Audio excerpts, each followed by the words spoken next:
Welcome to another exciting edition of the College Nation Radio Show. I'm the chief host of College Genesis. Welcome, welcome, welcome. Thanks for joining us, folks, at this short time notice, getting the show out and everything. Hopefully, you'll be here tonight to enjoy what I have to say, and we have the fellowship as we always. Yeah, folks, I'm out of the hospital, feeling much better and whatnot. I mean, really feeling much better, 100% better. Recovered. The miracle of modern science and medicine. Put my money on modern science and medicine any day over you stupid witch doctors and your hocus pocus, your hotep, your boom shakalaka, nonsense and whatnot, with your herbs, your sages, and all that kind of bullshit. You can stick that up your ass. I get sick. I go to emergency room. I go to the hospital. They will tell me what the fuck is really actually going on. That's something I thought about when I was in there, Many people, black men, don't go to the doctor. I don't trust no doctor. Who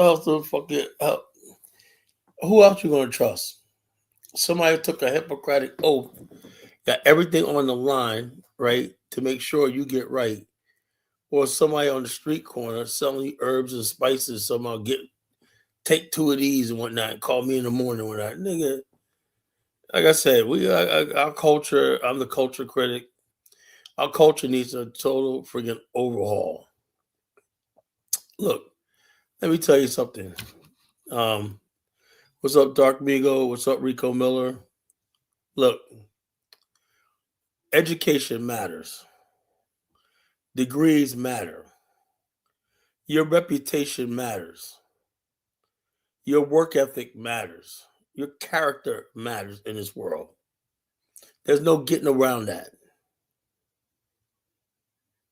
So that's what we're talking about tonight. And I'm looking at the country right now, this country called America, and I'm like, I don't think it's going to survive another 10 years. I have never seen this level of hatred, this level of unrest in all my life here. Everything that I always thought I was grumbling, everything that you could put a pulse on it and say, hey, look, okay, cooler heads will prevail. I don't think so anymore.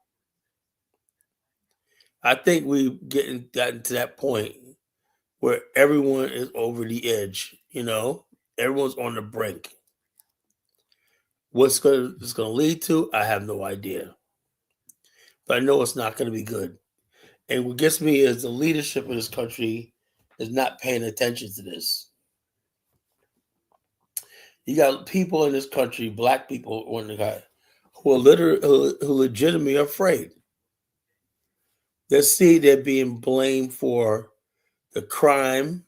Like you got the YNs taking over, and like the takeovers and going there ransacking cities and whatnot. And then white people are like, yeah, man, we did the wrong thing by setting them free and whatnot, all this kind of stuff like that. I mean, what you're seeing, all the progress we made in this country is slowly being unraveled to the point where in a few years, you're not going to be seen as an American anymore. Now, you can't impose yourself on a country. In order for you to become an American, the majority of people have to agree with you that you're part of this family called America. As long as black people keep fucking up, or the perception that we're fucking up, that means people don't want anything to do with us. People already talking about what are we going to do with these people. See, it's like Martin Luther King never existed. Here we go with the Hotep people. People still get into the Hotep shit nowadays. Hotep. This ain't a Hotep site. This is a black nationalist site. I don't really do the Hotep thing around here. But if that makes you feel good, I agree with you in the terms of Hotep, whatever you want. Boom Shakalaka, Aquaba, Harambe, however you want to greet me, Assalamu alaikum, you know. Oh, that's good for you.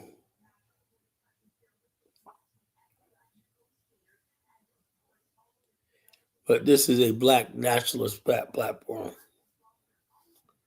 We know real black nationalism, and we can see black nationalism, and we know what real black nationalism / Pan Africanism is all about. And this platform, we love Africa. We believe that our salvation one day is to return and build a nation of our own, and on the continent of our ancestors. And we'll be free from these white devils forever and ever.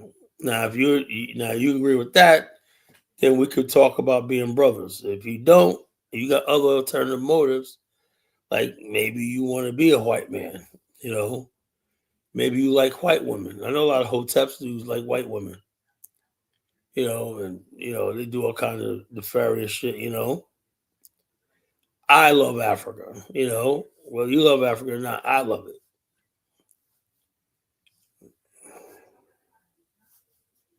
Because the thing is, the problem with my good brother Rico is, if I just went by what I seen on social media,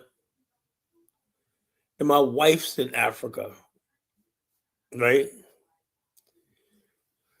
I would hate. I was like, oh man, I ain't dealing with Africa. Look, the bottom line is this: like I told a lot of my African friends, they got no power to stop me from like this. If I say that I'm carving out space or trying to plant roots down on the ancestral continent, I'm going to do it. So whether they want to or not. And then there's some of us who don't want nothing to do with Africa, right? It's like, hey, I moved on. I don't consider myself African. Well, you should consider yourself African, African descent. But if you say, something, I think I'm good here in America and everything. But now the burden's on you. What do you tell yourself, Rico Miller, about this kid that got killed and the shot in the back by this Chinaman? And that's what the America has for you.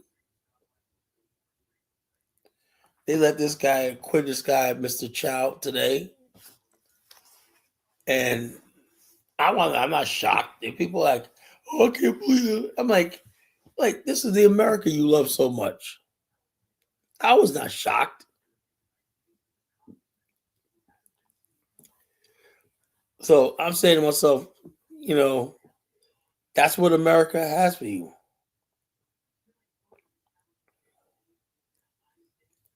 You never put all your eggs in one basket.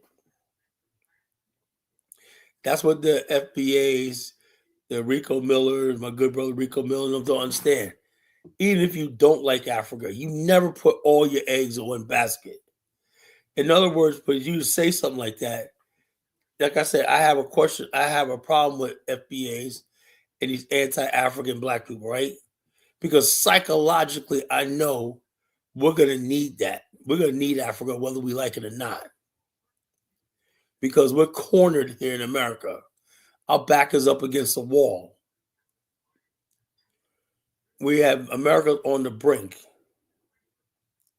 No, I've never said you didn't like Africa. I'm saying the fact that any black man who thinks he does not need Africa is a fool.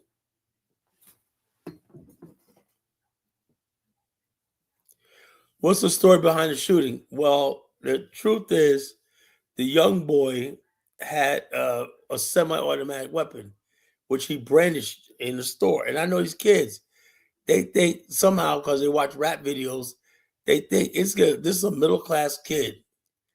And they go around thinking it's cool flashing guns. Well, a young black kid with a gun in any sort of altercation or incident, right, could be a death sentence to you. Didn't you understand what happened to Tamir Rice? Tamir Rice had a toy gun. And police came up and just gunned him down with a toy gun. So therefore, this guy shot him in the back, even though I believe this guy Child was guilty. But the thing is, the America is looking at the crime in Black America. They're looking at all these shootings in the streets, and they're saying that jury probably said, you know something, I'm sick of crime. I'm sick of niggas, whatnot, you know. I'm not going to put this old man in jail for them. And this guy killed this kid in cold blood. Shot him in the back, cold blood. But that's where we're at right now in America. So when somebody say and tell me, "Oh man, I'm already thinking about, is he FBA? What do you mean? Is he FBA? Is he black? I'm sick and tired of this. Is he FBA? Don't come on my platform, dude. Truly, whatever your name is, you're new here. You will get blocked by my moderators permanently. You're black in this country and whatnot. If you suffer from racism and whatnot, you could be fall under our protection. You're gonna get that corny ass fucking Izzy FBA shit out of my fucking face. Once you black in this country and you gotta live under the same rules, laws that we all live under because you're black, you're black. Now we could sort out other differences out later. We can go back to snapping on each other, dissing each other, and all stuff like that. But when I see a young black kid, I don't see no, is he Jamaican? Is he Haitian? Like that. I see a boy. I see somebody that could be my son. You Negroes have lost your goddamn mind. Is he FBA? What the fuck is an FBA? Comes down to white people in white America and white devils. We're all the goddamn same.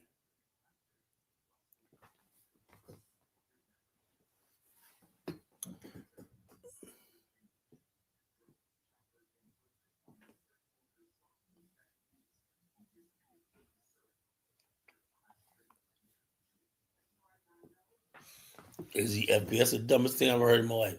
Is he FBA? What the fuck does that mean?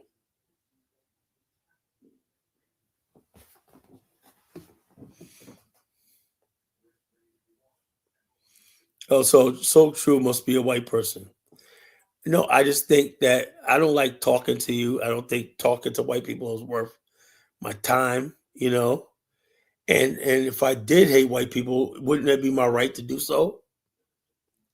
I don't hate anybody. You know, I don't hate you. Cool with me. I'm cool with you. You know, you shake my hand you become to me like a man. You know, I'll shake your hand like a man. You know, you come to me sideways. I'll deal with you like that. People always reduce you down to, do you hate white people? Why are white people so important that I gotta hate? White people are not important. I fucking waste time. Do you hate white people, Carl? What's the difference? It's like ask me fucking, do I like fucking ice cream? What does that mean? Anything?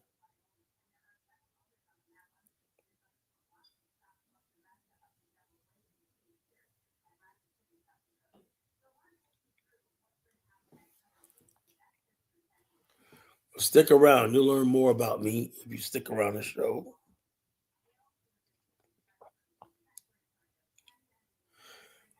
Yeah, so I'm looking at this. I'm looking at the unrest and whatnot that's going on in the country. It gets unsettling, you know. Well, what do you call white people? You know, I mean, we've been using that term "white devil" since slavery times. We've always called the white man the devil. Either in some Black American history, we always called white man the devil. That's what a lot of us think he is. He's a devil. You know, so it is what it is. Who am I to freaking go against what my ancestors thought? My ancestors on enough slave fields thought the white man was a devil. You know, he thought that white man was a devil himself. So what the hell am I? Who am I to like this? You know? Yeah, I hate white devils. You know, so hell, whatever. You know, what's the big deal?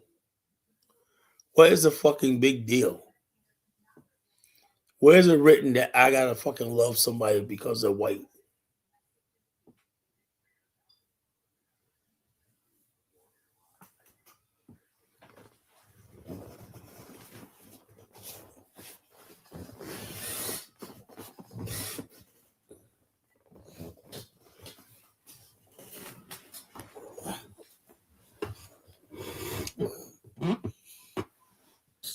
Yeah, so, but I don't sit there and dwell on them. I don't sit there like centering my life around hating white devils. I'm like, hey, you're over there, you doing your white devil shit. Hey, I'm over here doing my black nationalist, black people building my people shit. You know, devil's gonna be a devil, and there's nothing I can do about it. You know, that's all I can say. They're always gonna be the devil. You know, they sit up online. You got a song out, David Allan Poe. You know, I mean, it's a really vile song that's resurfacing. You know, about nigger this, nigger that, and they're just like, oh man, you know, this is David Allan Poe helped me with my racist education. So white devils gonna do what white devils do. You know, they're gonna be evil. They're always out to no good and whatnot. So what the hell? Let them be devils to themselves and whatnot. You know, I don't care about them. You know.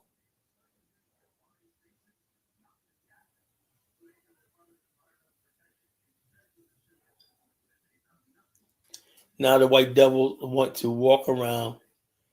They want to be able to say nigger to us in public, and then if we respond, they call us chipping out. And I talked to a bunch of black people who said, I'll just fucking chip out. Because you come in my face, I'm going to break your fucking jaw.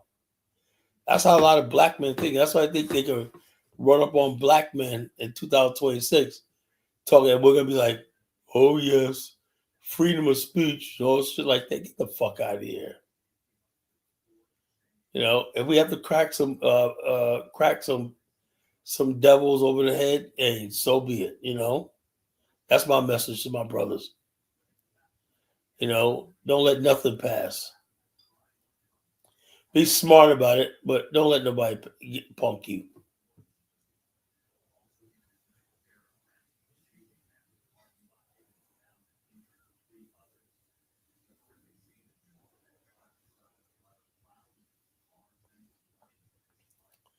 We had a fucking neo-Nazi rally here in Virginia Beach over Memorial Day weekend last week, and this week actually, you know, Monday. They showed up there early in the morning when nobody was gonna be there. Did their little march and left, but it made such an impression that everybody, black people, are fucking in an uproar because Virginia Beach has always been a peaceful city. You know, people of different races get along and shit like that. But some of the support these Nazis had, we're like, damn, man, we always thought it was someplace else. Well, they're only protesting. I don't see them tearing stuff up and stuff like that. But the response is we had the new Black Panther Party come out there in probably larger numbers. And everybody's like, oh my God, man, they're coming out here to do violence and everything. So, so it missed me with that shit, you know?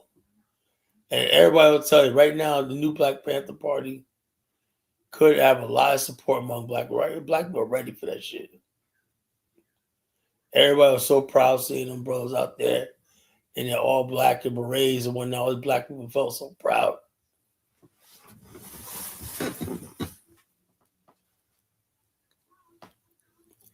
I never. Who do you mean? What black man allowed the white man to use that word? White man made the word. He pulls that word on us. You know. I don't know anybody that basically says, "Hey, Mister White Devil, you could call me nigger." That type of black man is a fucking fool. You guys gotta understand who you're talking to and what type of black men. You got black men out there that shuck and jive, buck dance and shit like, yeah, you got them Negroes out there. Real black men ain't gonna let you talk, say that word around them.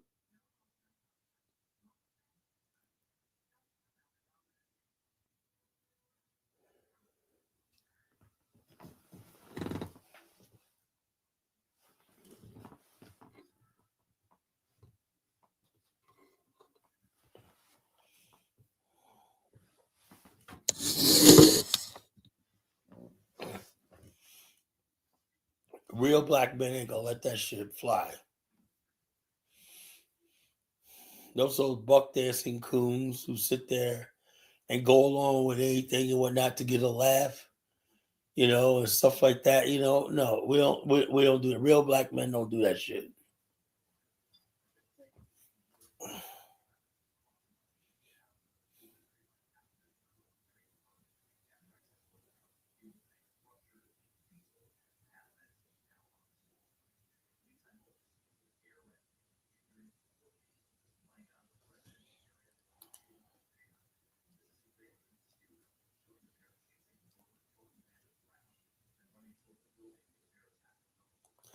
So it is what it is, folks.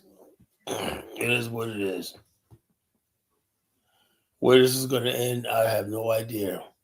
But I don't see nothing. In the 2 years I've been doing this, right? I have not found a healthy rebuttal.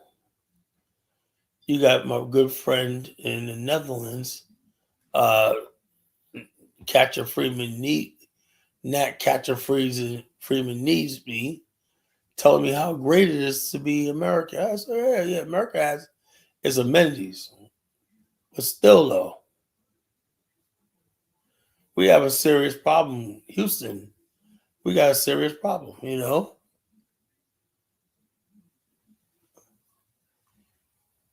We can't sit here and ignore the unrest that's in this country right now, the racial unrest in this country right now.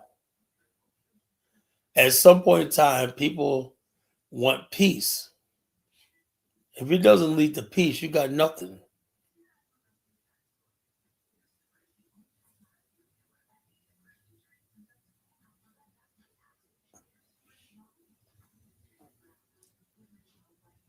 And you cannot have a society where a group or two groups of people are constantly at each other's throats.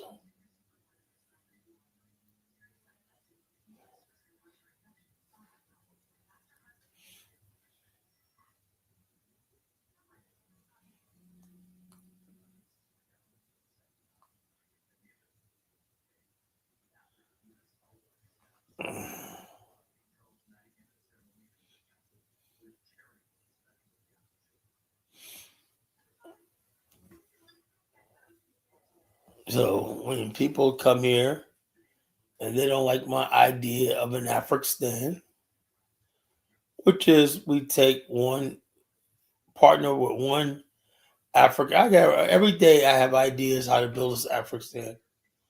It's all coming together in my mind. The vision for it, it's all coming, and everything tells me it's doable.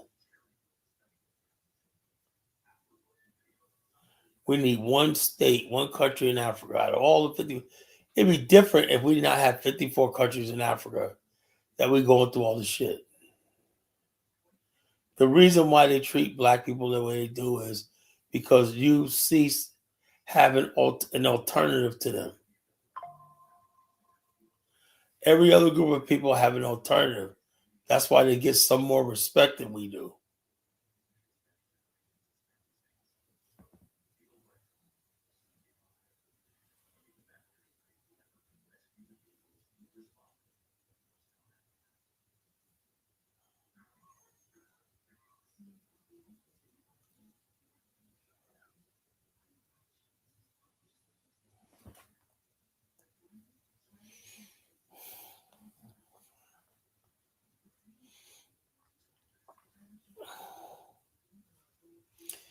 Again, it ain't black men who allowed that. It's fools, Uncle Toms, Combs, race traders who did that. And we gotta set the record straight. A fool, an Uncle Tom, a race trader is not the real black man in America.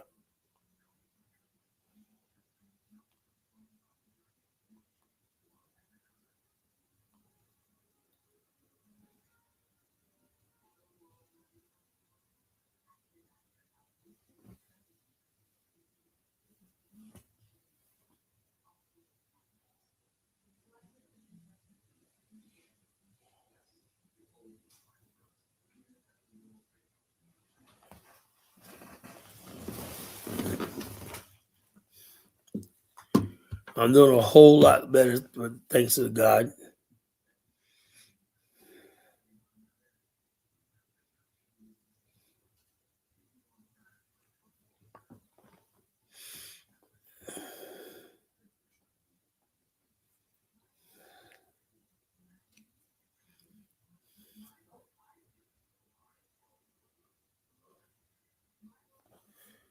I'm saying now is using that word is like that to me is a litmus test what type of man you are.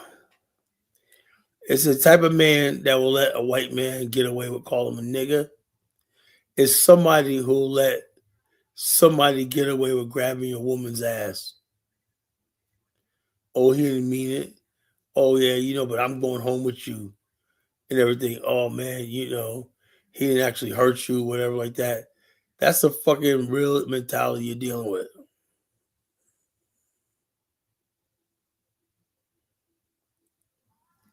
She grabbed my ass on the ass cheek. Well, there's still another ass cheek there when he only grabbed one side of the ass cheek, but he left the other side to me. That's how you sound.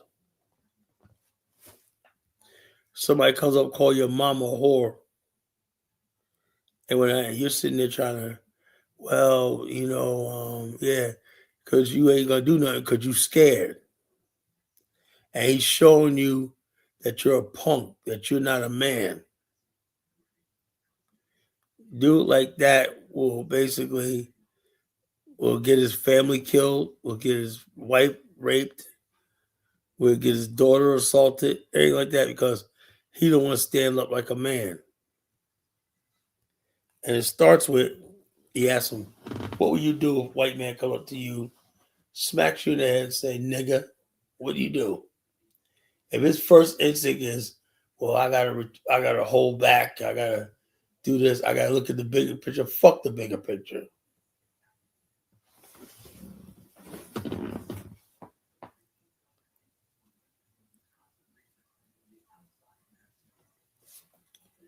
Yeah, I did like that saying, this nigga scared. That's what I said, this nigga scared.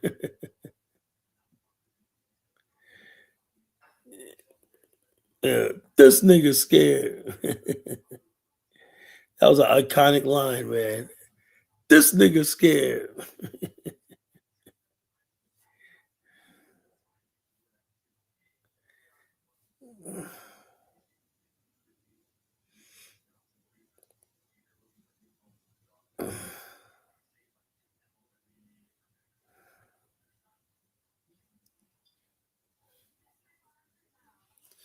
And so you got scary ass niggas running around. No, you just ignored Chud the Builder. Just ignore him. There's a bigger picture out there. You gotta keep your eye on the prize. This nigga's scared. I'll find that clip. I'm gonna find that clip. Play that.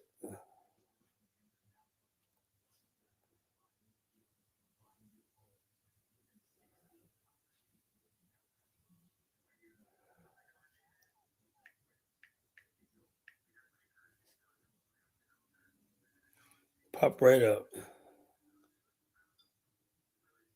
And what about the cops, man? Bishop checked it out. There's two overlapping patrols about 3 minutes apart. So we just gotta be fast. Yo, I think we should plan this another time. This nigga's scared. Ain't nobody scared, man. I just told you I had a DJ Saturday night. Fuck that shit. If Chuck called me the N word, I break his fucking jaw. He be picking his jaw from the ground like, oh, okay, here, Mr. Chud, has your jaw back. I'm sorry I have to dislocate it. I'm sorry I have to wire. The FBI told him that. He said, you're gonna be walking around with your jaw wired up. There's dudes out there that'll bust you right in your shit, and kill you. And thank you, Chris. Yeah, there's still nothing. But it is what it is. It is what it is. What can we do about it? This is what Nakmeezy wants. All the pain. You can see the hurt in black people's face down there. South Carolina. That's supposed to be like Gullah Geechee. That's supposed to be like black. South Carolina's supposed to be the blackest state. And you got a little China man could get away with that.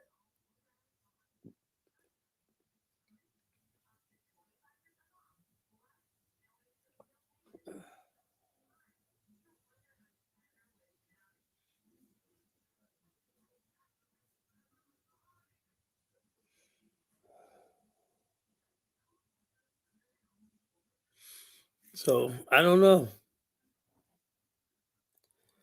I don't know.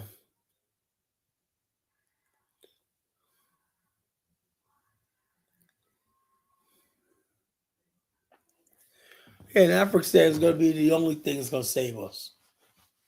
The more and more I preach this, the more and more logical it seems. Like there's no saving America.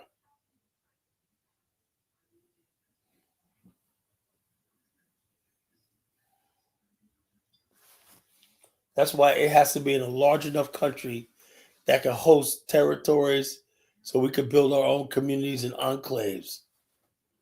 You know,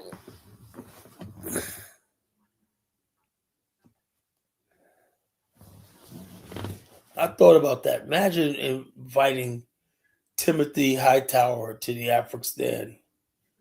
Oh my God, man. There's so much endless possibility. Robert Smith, Daniel Stewart. We got the black people to make it happen. All the top black businesses and industries and everything like that. That's what these people in Africa want. And Africa is the only thing that's going to draw them to the continent. So all you fools out there that keep opposing me, you keep doing what you want to do. They keep thinking you're going to get like 5 states in America. You know, you goofy Negroes.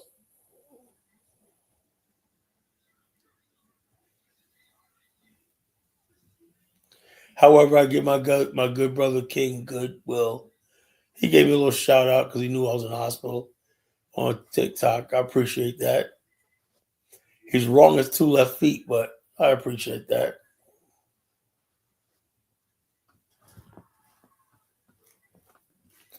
Now, I heard Tariq Nasheed is mad because the Pope, Ghana accepted the Pope's apology for slavery.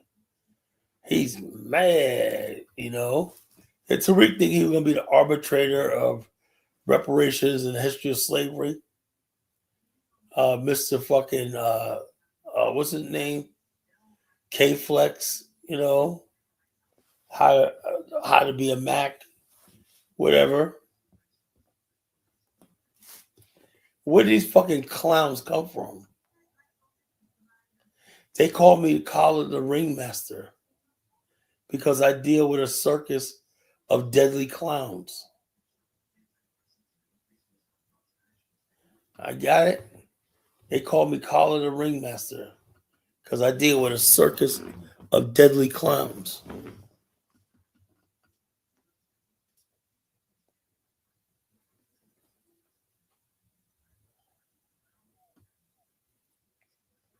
Tariq, man, who the fuck is Tariq? Tariq Nasheed and FBA is not a nation state. It has no power. It has no voice. It has no anything.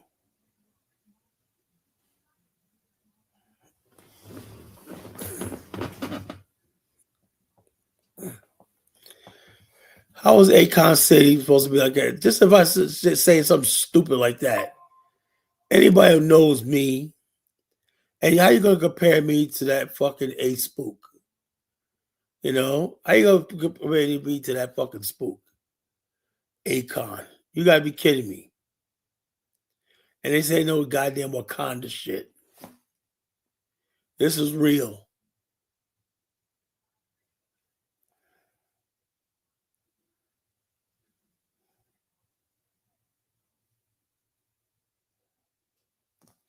Yeah, I know America's gonna have to just fall then.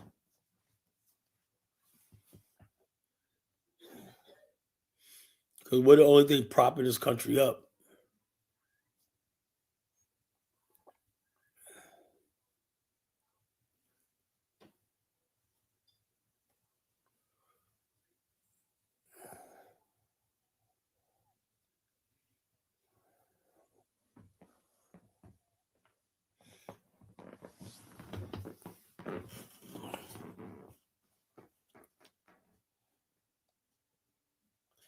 All right, Ibrahim Traore, there was a lot of Burkinabes that went to South America. I don't know what's that about, but he got a vitriol against that. He don't want them back.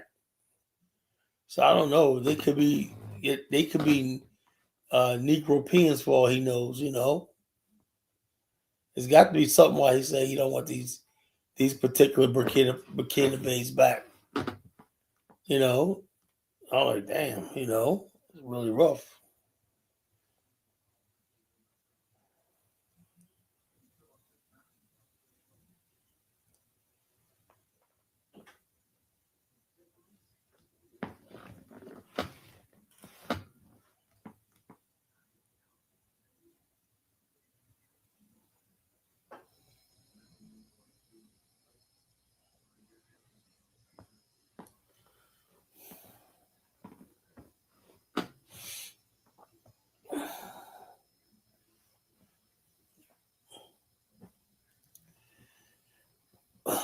But yeah, folks, I'm out of the hospital. Like I said, I'm gonna be friggin' back to being real skinny again. I guess being skinny is not that bad. One thing about being skinny is I'm not as intimidating. That's one thing I don't like. I'm not as intimidating as when I'm fucking thick. And that's what I think is vulnerable. I put myself vulnerability. Because I don't know, say, what do I be thick or skinny? Skinny, I look good, but I don't have that intimidation factor anymore. I like when I'm intimidating looking. I don't know why, I just do.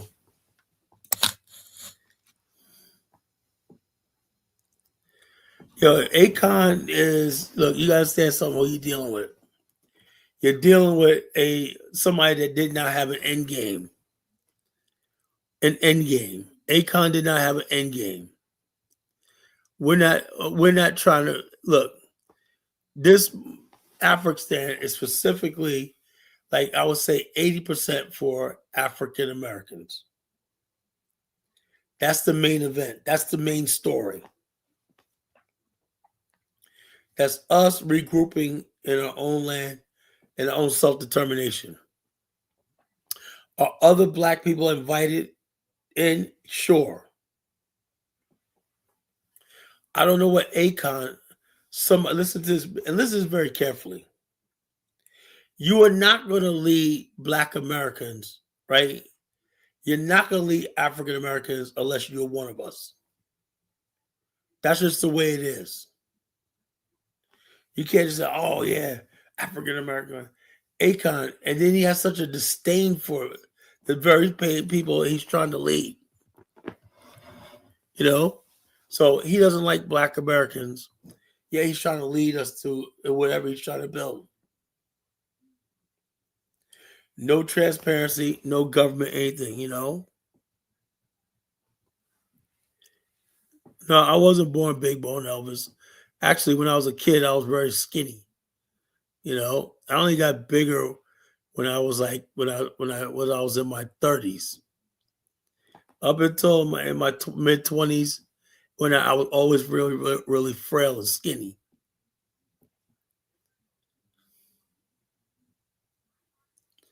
Yeah, Akon had a real disdain for Black America.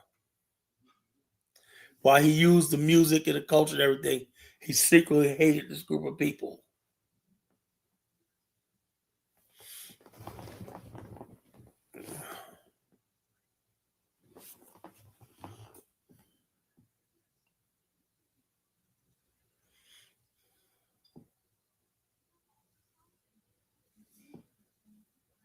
However, Elvis, you might be right. Even though I was skinny, some people are born skinny, but the thing is, I wonder why is it that I was never able to put muscle on that to prevent me from losing weight? Maybe I was meant to be big. You're right. You might be right about that. It's like when every time I'm skinny, it's like it don't take much for me to freaking put back on weight. Like, damn, what happened? My brother, he just stays skinny.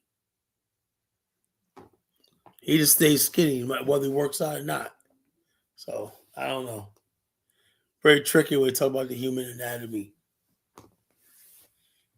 Some people are like that. Some people just don't gain weight They stay skinny and whatnot. It is what it is. Some people they get skinny, like Oprah. Remember Oprah? She got down to like, she was like a model. You know, at one time, and everybody was like, "Damn, man, all my fat Oprah jokes can't work no more and whatnot." People were damnly upset. I remember Oprah walked down on stage and whatnot, and all these fat white women in the audience, like, they were not happy when she lost that weight. Y'all remember that shit?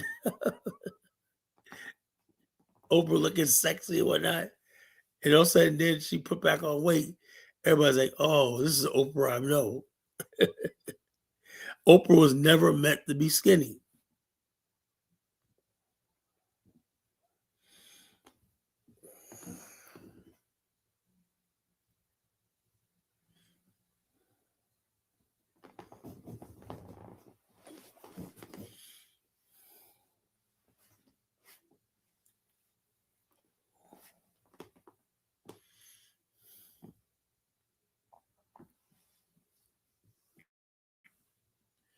Yeah, but Akon, you can't compare that. This is a well-developed plan, the African plan. Akon's movement was not a black nationalist movement. I don't know what that was.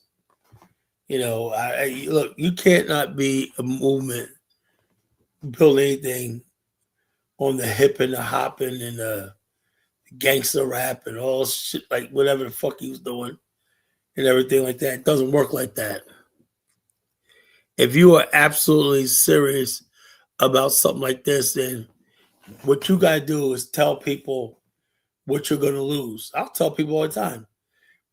And African is a good idea, but I'm going to tell you the bad part too. I'm going to tell you the things you're not going to like. You're probably going to have to work harder. You probably have to live within your means. You got to live a structured, disciplined life. You can't have a life where you're not producing. Producing is this. Everybody got to produce. Whether it's a marriage, a couple marriage that's producing a family, which is the most stable thing of stabilizing society and giving us children, or you're producing yourself as a scientist, a mathematician, a banker. All these things, when you put them all together, nations are built. Because you got a group of people, like what they call critical mass. That means large numbers of people doing large numbers of positive things. And then natural selection of order will come in place. The cream will rise to the top. Order, everybody will know their place. They'll know their limits, everything. When you let the best of the best compete and everything, and everybody's on their A game, you come with your A game and everything like that, and that everything in the world that you're trying to master. There should be nothing on this earth, no science, no language, no religion, no technology, no historical event that somebody in that nation shouldn't have studied, but not just studied, but analyzed and taught somebody else. That's the sort of civilization I want. I ask people all the time, have you ever heard of Friedrich Schiller? Friedrich Schiller is who, his philosophy, he's a German philosopher. He shaped a lot of my thought process as far as nation building and infrastructure and stuff like that. I'm not just led by people who led Malcolm X, Martin Luther King, Khalid Muhammad. Yeah, we got all that. But I went above and beyond and started studying people from the ancient Greeks times, what their philosophies were, ancient Romans, Chinese, Persians, and all stuff like that. And everything that I've studied in history led me to the fact that what I'm talking about in Afghanistan is the right thing to do.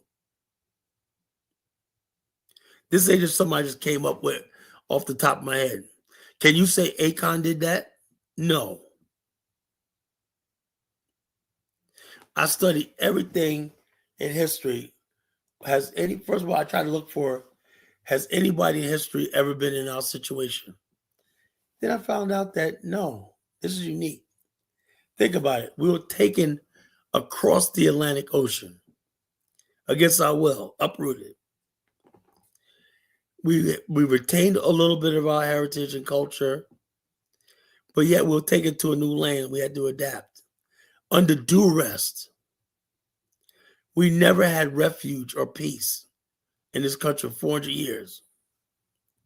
And the answer was to either leave, build a nation our own away from these people, or rely on their mercy to assimilate us and accept us. The latter has never been done in history. Let me tell you that again. The latter has never been done in history. Now, people say, what happened to the people that Romans and the Greeks enslaved? Because the one thing that the difference is, the Romans and Greeks enslaved people who are the same race. So eventually they can mix in and assimilate back into the majority. That's why you got Romans, they look so, these other Italians look so different from Northern Italians. Because they can assimilate. When it came to black people in America, because there was a color line there, black people could never assimilate into a white society. So that was a cruelty of creating a society, telling black people they're citizens, knowing full well that they will never be accepted as citizens in your white society, because whiteness is the key to living in your society.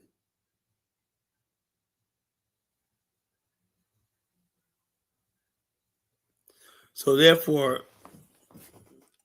all this time, we have been living a lie. I know I'm the only one that talks like this. Everybody else, they'll give you a runaround, and they go over there in their little podcast. They got their nice suits on, their nice jackets on and whatnot. And they ain't saying nothing. They're going back and forth on beefs and nonsense, everything like that. Is anybody going to tell you the truth like that? No. Because them niggas scared.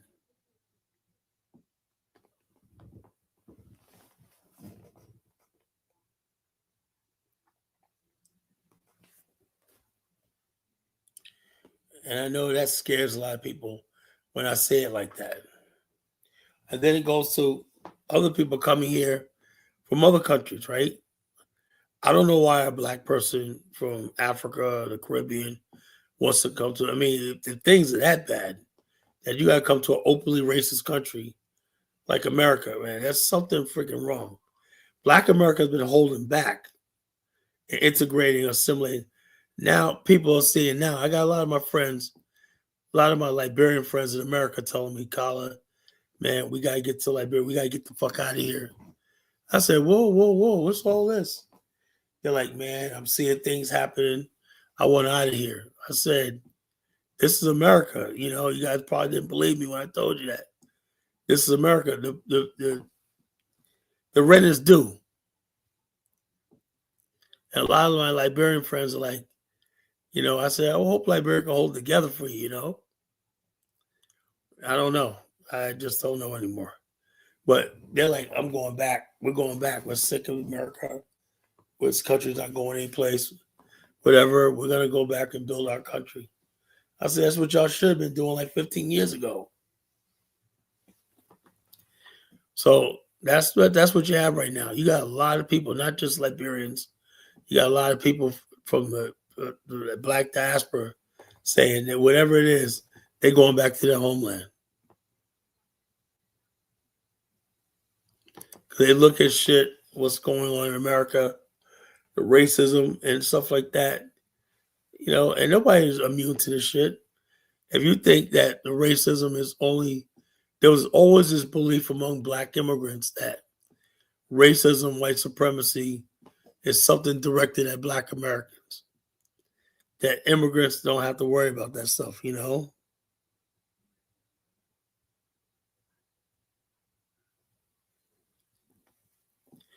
Hey, I don't know what that is, but he just don't like black. He don't like the people that went to the Caribbean for some reason. I don't know what that's all about. Maybe he felt like they abandoned the country or something like that, but he does not like his people from that went to the Caribbean.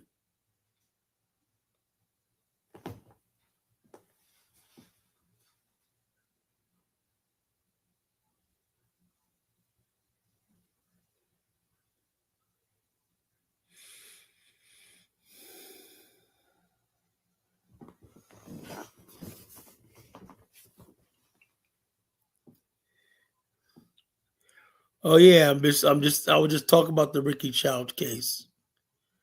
You know, hold up, folks. I got to the bathroom. I'll come back and tell you my synopsis of this.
All right, about this child case.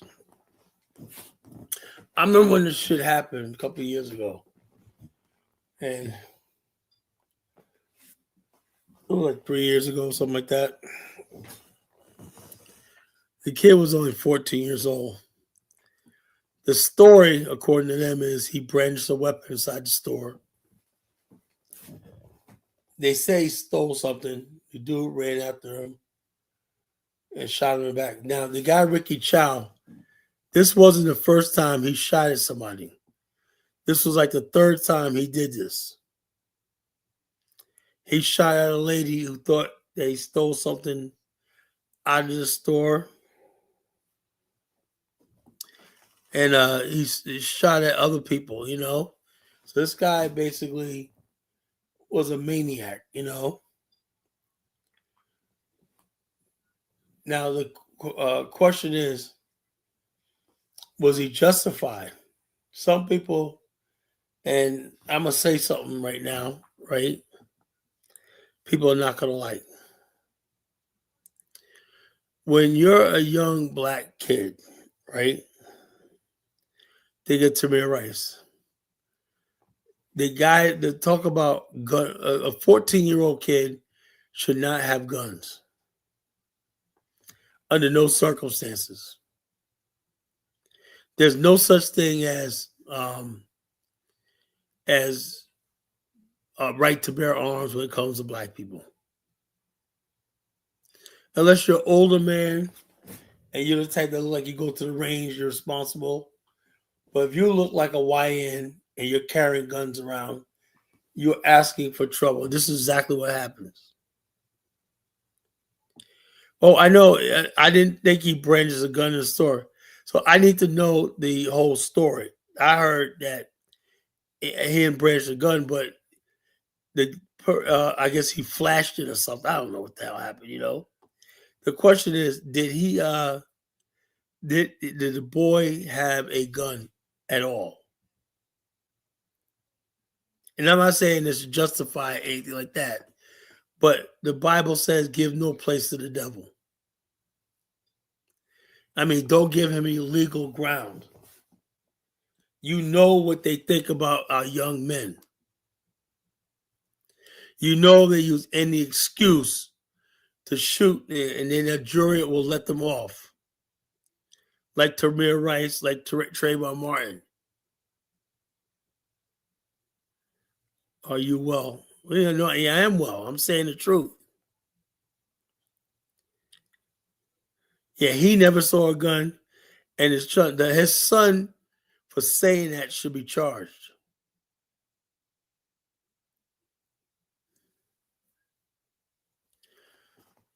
So this is what it is. There was a case a couple of years ago in Ohio. You guys remember this? About 10 years ago, where this guy was carrying around in a store, just fronting with a BB gun, right? Oh, like this. Somebody called, a cashier called and said, we got a black guy in here trying to stick the store up, right? The cops came in there guns blazing. You guys remember that story? The cops came in gun blazing, killed the brother.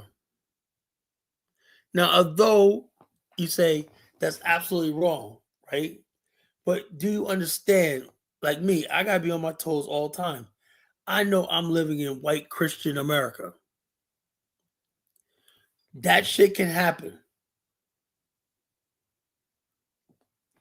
So, I just don't know what the incident was that would cause him. Maybe he had a beef with his son, whatever. But he was a 14-year-old kid, and the guy shot him in the back. That's what I do know.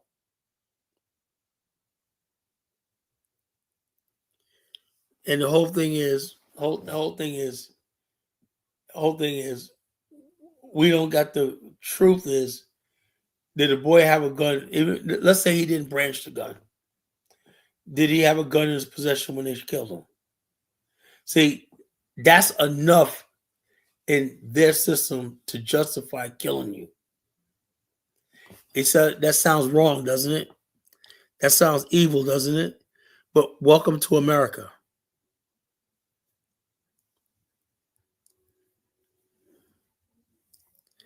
Yeah, it was in Ohio. Yeah, I remember that. That was a sad case.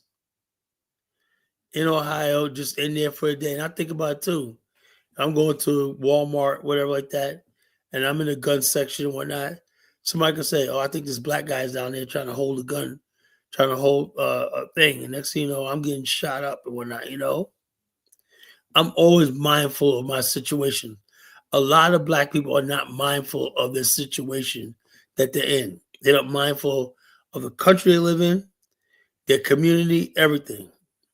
And that white boy who did that looked like one of those white boys, like he had black friends, Yeah,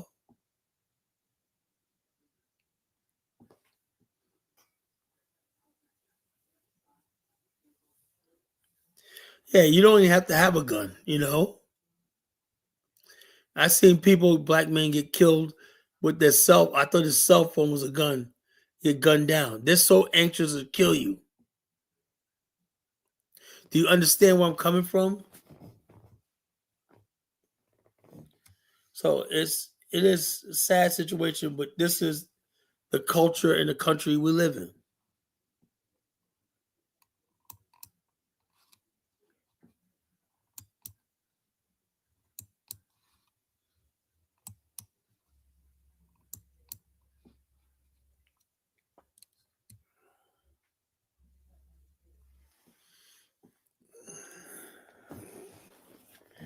Links to the chat room. Y'all want to get this started? Let the debates begin. This guy, Ricky Chow, he'll get his. But going forward, right? Going forward, I saw, uh, I'm to looking at you, looking at this way the other races of people look at us. They're convinced that black people are out of control and need to be put down. They know they can't do that, but when something like this happens, this is their way of recording. Because after looking at this Ricky Chow situation, I don't know if Chud the Builder will get convicted. I'm not sure anymore. I think Carmelo Anthony was acting in self-defense when he killed that kid. They might send him to jail for the rest of his life. I'm just looking at the way the world is right now.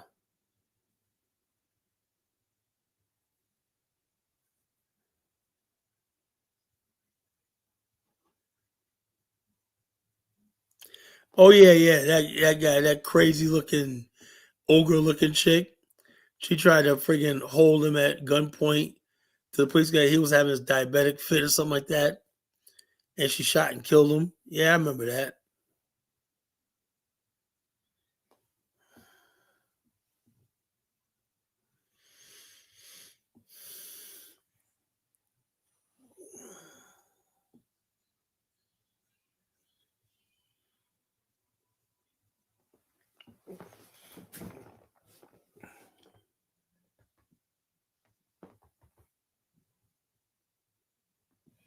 But that chick thought she was a hero.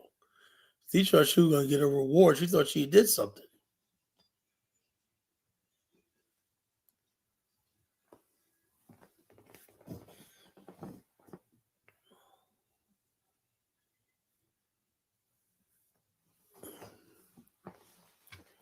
But this is America, Chris. This is a country Nakmeezy says we gotta hold down. This is the greatest thing since the invention of the wheel.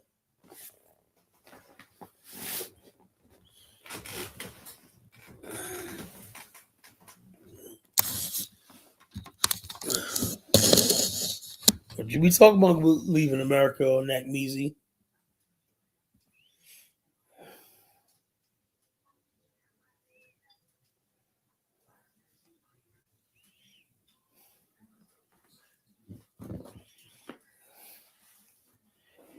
Yeah, the hatred of black people by all, including some black, is real. These non-black immigrants, even bullshit. Yeah, they want to destroy us. And this is real. This is not a joke anymore. This is not, just us fantasizing. Well, this is real.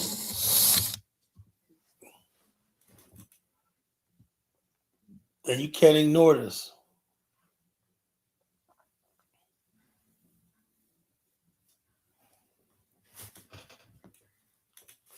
I wonder what the American defenders got to say for themselves.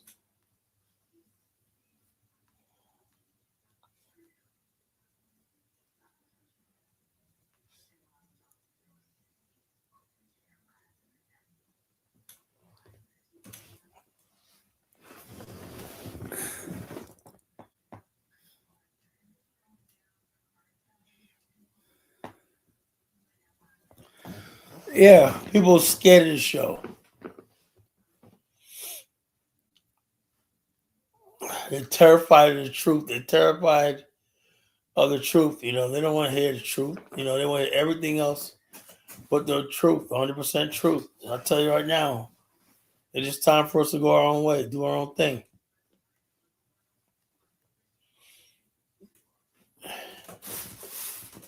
I said we need one main country and like four countries to start building communities in. If you're building a community somewhere in Africa, you are part of the Afghanistan. Afghanistan ain't one place. Soon it's going to be one recognized governing body controlling several territories in several countries.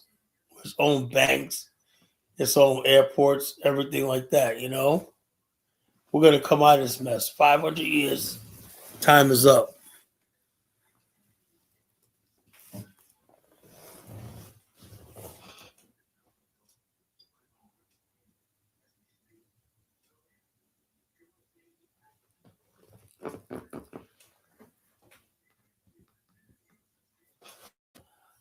I say, Dark Migos, step right up, step right up.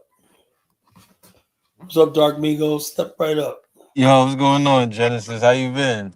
Hanging in there, brother.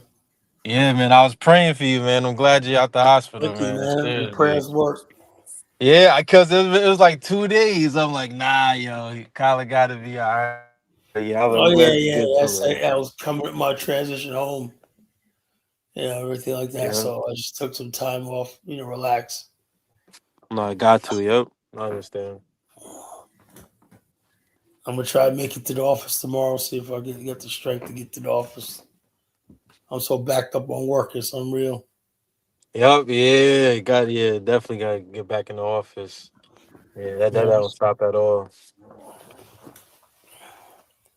So what's on your mind? What do you think about this Ricky Chow case?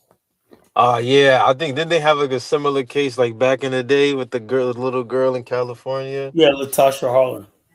Yeah, I was like, yeah, that was pretty crazy. And that's funny because I seen a video of the police officer, well, not the police officer, it was the lawyer actually, and he was showing what 130 yards looked like or whatever, so to show how far the guy ran and shit like that. And that it was a very far, like they had a drone, they were showing how far, the guy ran to kill him. I was like, wow, like yeah, that's pretty No, crazy, he man. meant to kill him. That was murder. Yeah, he ran very far, killed them right there. He was saying he died on the scene. Like that Chinese man was the last person he saw, like before he died. I was like, that's insane. Yeah, but the jury decided that he did no wrong. Damn. So what does that say about this system? Yep, yeah, it's still on the bullshit, it Oh, still ain't we gonna always end. it'll be the same thing. We get angry. Yep, it's gonna be the They already same know how to thing. deal with us. We get angry. They're like, okay, they'll break a few things, and then the football season rolls around. Then I forgot it. Yeah, that's why they got Jay-Z up there. I gotta let me just bring out Jay-Z and distract them. And it's called Jay Z, called Beyonce, Shaquille O'Neal, the other clowns and whatnot. Uh, So, yeah, it's easy to distract. yep, that's how it is, man. I'm like, it's a sad situation, but I'm focused on what we're doing. You know, all this Yeah. does, I was not shocked. All it does is just basically, just fuels the fire in me to keep doing what I'm doing. Mhm. Yeah, just confirm what we already know. Yeah. Puts up, like I said, 2 years from now, I'll be out of here. You know, I want to have a big studio on the continent. I want to showcase it. I mean, I'm gonna bring. Once you start building, people start coming. When people start seeing things happening, they'll come. Yeah. Yeah, especially the women. Yeah, once you got something going on, they see, it's working. They definitely gonna come aboard. Yeah, but women have been really a champion. The men, black men, man, they still act like fucking boys. Yeah, you be a lot of black women, coming to the chat, and agreeing with you now. It's a lot, or just at least understanding. A lot of women listen to the show. They're like, they listen to the show. They listen to it, but they don't. They're silent. They don't say nothing, but they're silent though. Hmm. Yeah, I feel like I met this one girl from New York. Yeah, I feel like she was watching your show, man. She on her college stuff, bro. She's like, "We need a nation of our own. I want to build outside of America." As a young black woman. I'm like, Yeah, man, you'd be whoa, surprised. These young girls be like that, man. Like, what the fuck? yeah. If they see Yeah, their aunties, their mothers, or shit, that's what I got to look forward to. she was like, yeah, no, because she said she was like, yeah, my black brothers, I really love y'all. And then she was saying a whole bunch of, nice stuff to us. You know what I'm saying? Like a bunch of, stuff that, like the common black woman wouldn't really be saying, getting real deep with it. I was like, okay, yeah, Right? There's a she's lot real of black serious. women, a lot of black women that love us out there. You know, Yeah, it's a lot, bro. So that's why I'm like, we have just always let our sisters down. You know. yeah. And she was just saying, like, like it's her job to just, put the sisters on and let them know, like, like this is the right way to go about it. We've been going at it the wrong way for a long time. So I'm like, at least she understands that, there's wrong in the black community, with the women that, she at least trying to fix. So I was like, yeah, it's a lot of young black women locking in, Kyler. We gonna be Yeah, good, man. yeah. Because the bottom line is this: if they don't, they turn into that 304 Uh-huh, and yeah. stuff like that. They're not gonna be nation builders. They usually turn to 304 ghetto shit. You know, it's a either Mhm. or. You know, you provide another alternative, they'll be part of it. You know, so it is what it is. Chris Brady Yeah. says it's amazing that all these conscious Hotep are terrified. The only home is a failed mission for black culture. Yeah, but yeah, the bottom line is this. I've been listening to. I don't know how long you've been in the movement, but you seem pretty versed in the shit. You know, all the people that we see come and gone. You know, polite. You know, But like, all these other clowns and whatnot. I'm like saying to myself, man, that's it. That's it. That's what we got to look forward to in the future. A bunch of philosophers and shit like that. hmm All over the yeah, place. yeah, and the stuff, and like, like the well, I guess to call them religions that they were backing were kind of like like sexually immoral. So like it's kind of common for them to go out bad, because of the stuff that they subscribe to. Yeah, So man. You listen to them talk or not. They have no moral compass. They're like, yeah, because they was with the Egyptian and like the Arab stuff. I was like, oh nah. man, it's so obvious. A lot of these dudes just get out of jail, and Yeah. they want to manipulate women for sex, you and I for money, and everything like that. That's all it is. hmm They ain't got no damn real plan. Yeah, jail scholar. Yeah. And so they come out of jail like nigga, I nothing to listen to you about. And I make good decisions like stay my ass out of jail. So Right, so I'm listening to you I exactly. listen to you for your philosophy. Yeah, yeah. My cousin's girlfriend. She was like she's like a psychologist, like in a prison. And I was asking her one time. I was like, so is jail like full of niggas that like thought that they plan was like the best or something like you know what I'm saying? And she was like, yeah, like, and they also think that their plan can still work once they get out, that they just did something wrong. So that's when I realized, oh yeah, it's just a bunch of niggas that, it's a bunch of prideful niggas in jail, that just Yeah, can't, and they get out of jail and they know how to manipulate people, intimidate yeah. people, and shit like that. And that's what it is. Like and they're unrehabilitated. hmm They be unrehabilitated as a motherfucker. How you gonna have a philosophy that you got a house over there that's worth $10 million? You gonna make up your philosophy around you're the original inheritors of that land, right? It's some treaty, right? And next thing you know, the motherfucker living in a house. Yeah, according to 18 such and such. When I don't agree to that. When I do say you're trespassing on this land. No, I declared this house as blah blah blah blah. Next thing you know, they're getting tackled down by the police, by the cop. Oh Yo, man, squatted, yo. Call the lawyer. Call the lawyer. Call the lawyer. Like nigga, and they be at you. No, I got the paperwork. Okay, show me the paperwork to the house. All kinds of fraudulent documents somebody signed. Yeah, Like I'll be like, damn man. yeah. Taking dead people's deeds. Yeah, it's wicked out here.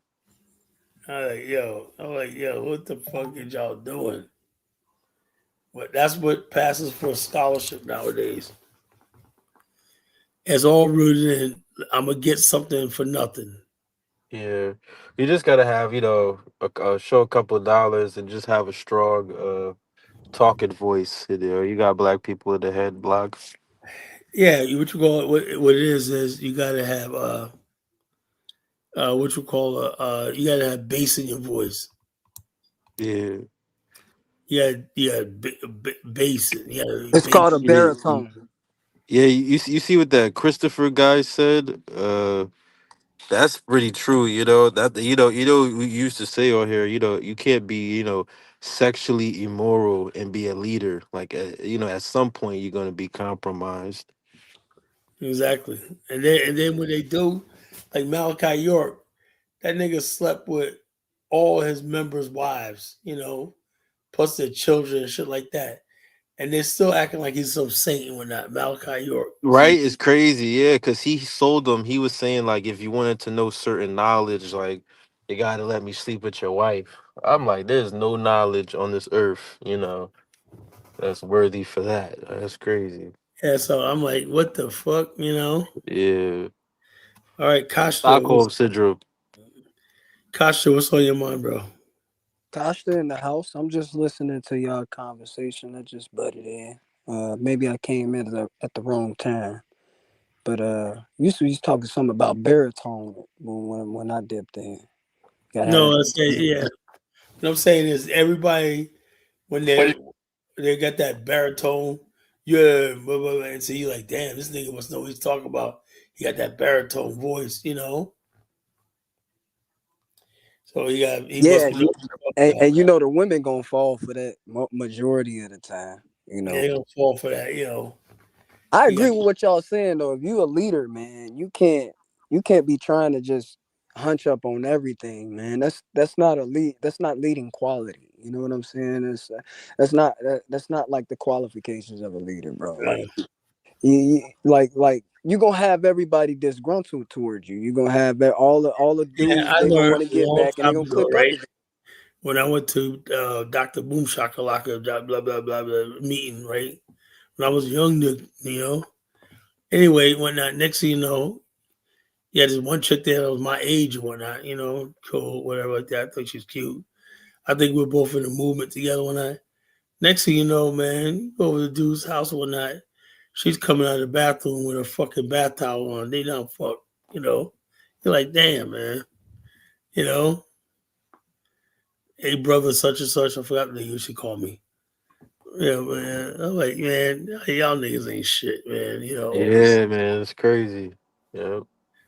And it's just Cause like, if you sexually immoral, like it's easy for you to get, taken down, like say if, the enemy could just send a yeah, woman to just throw that's you what off. exactly what they do. They study your sexual appetite. That's how they took down. They basically every coup in Africa, right? They're like, what does he want, right?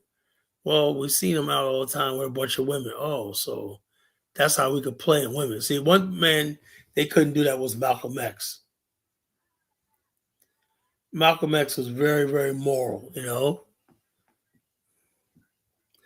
Oh but yeah, facts, man. They cause Malcolm, you got to put it into context, Colin. Malcolm was a street nigga before he became a Muslim, bro. So it's like he had seen all the streets had to offer. Now King, he grew up pampered in a church household, so once he got of age and he was able to really do what he wanted to do, he kind of went crazy because he was sheltered. Like it's like the Catholic schoolgirls, they be like the sluttiest ones. But like Malcolm, because he had that experience in the streets, he didn't feel a need to go back and indulge in that. You know what I'm saying? right. Christopher goes Umar's. That's what Umar's problem is. You ever listen to Umar? We know things like, yeah, I'm gonna give you some of this King Kong dick. What kind of shit is that? Yeah, he's tripping, yeah. He be like, yo, tell him, yeah, we're gonna make some fucking queens and babies and whatnot. You know, I what? used to I be mean, a huge Umar fan until I saw him doing it. And when I saw him like started to do that, like this was like I want to say 8, 9 years ago. That's when it kind of like turned me off with dude because it's like, yeah, I'm how like, can you yo, be a leader, bro? You can't be a leader. and he's talking about what you like, Umar, get yourself a wife, settle down or not, and be a decent man to your people. You know, he flying. Oh yeah, well, I'm gonna go back there. I'm going down to Jamaica. We're flying back. Now, who's paying for all this? People are hitting that cash app, paying for their trips and everything like that. You just living half the hall, going to the fucking different cities, smashing different women. You know, when you do that, there's nothing else you can say to me. You can make some good points. Uma makes some good points, but I won't listen to him. Facts. You know, another man who they couldn't get really with sex, and I'm taking it back a little bit. But they actually got his they got his mentor, Shaka Zulu. They couldn't get him with sex, but I believe it was who was the guy that he was under? Uh, he basically got backdoored by a female. It was a female that he liked, and she set him up. Matatawa. What They was saw Mobutu Sese Seko was a womanizer, shit like that. He was a sex deviant and said, this is the guy who'll do our bidding because it's easy to say, okay, you know, you could be number one guy, you can have all this. What do you think he's gonna do? You know? And so therefore that's why they use him to take down Patrice Lumumba. Every one of them, you know, because they use the deviancy of the sexual deviancy against them, you know. Uh, he puffed that is I ain't listening to 1776 say shut up, you know. You know what I'm saying? 57, 50, yeah. Yo, children are wedlock and your leader gives you a break. Yeah. Yeah, man. Like Umar Johnson, I mean, actually he's 51, you know. But the bottom line is this guy, you know, you know, and I was disappointed because that's what killed the whole Pan African movement right there. Really, that's Yeah, what. he made it a joke, yeah. Yeah, right. I thought I was the only one that saw that shit. I say sometimes you can have too much exposure, and then what you're doing turns into a clown show. You know, Yeah, um, because I can see it on Instagram. Like, there's a bunch of meme pages about him, that just post him saying like outrageous stuff. That's all it is. He's just a big joke. yeah. So I'm like, hey, you know, it is what it is. So when you say I'm a Pan African, it's like that's why when Afro think tank says I'm a Pan African, he sounds like a clown. You know, like dude, where you been at? Pan African. That's why I don't like calling myself Pan African because it associates me with Umar Johnson and people like that. You know. Yeah, that's Yeah, understandable. Cuddy. That's understandable. You know that you would want to distance yourself from somebody like Umar. Uh, yeah, he just made it because he kind of championed himself as like the protege of Pan Africanism. He trying to make it seem like he the Michael Jordan of Pan Africanism. He's like, yo, he says I'm the Sean Carter of this shit. The Prince of Pan Africanism, Papa, Popa. Yeah, He Tunde when it's some ego. he got so many names that he calls himself, and it's like, yeah, bro. Like I stopped taking him serious a while ago, man. He is good if you are just ignorant completely to like black consciousness and you need a Yeah, lane if into it. you're new to the movement Yep, and a whatnot, stepping you stone, don't know basically. nothing. He seems like, oh man, I saw this guy. But that's what I call the brand new Negroes. You know, the brand new Negroes are people who out of nowhere they've been fucking up their whole life. You have dudes out there in the streets, right? They're dumb, ignorant, whatnot, and then they'll say, yo, I got to change your heart. I found this guy, man. He really, his name is Dr. Umar Johnson. You're like, oh shit, nigga, we done been through this nigga. You know, that's a brand new Negro. Somebody that takes old shit and tries to make it the brand new. Basically, and all of his talking points are not really his talking points. I will give him, the school or prison pipeline thing. That's kind of his forte and what he does. But outside of that, like, everything that he says, it was information that was passed on to him. And we got elders who told us this, and we got video footage of these elders on YouTube. So it's not like it's his The thing words. is, though, even though that we know all this, no one's known how to apply it to make it better. You know, we got the information, but we don't know how to apply it. That's the problem. You know.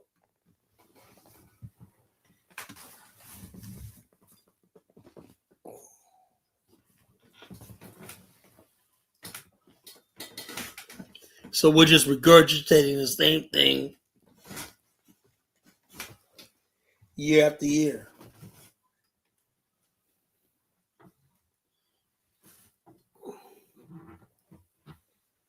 Yeah, I think people like Umar just talkers, man.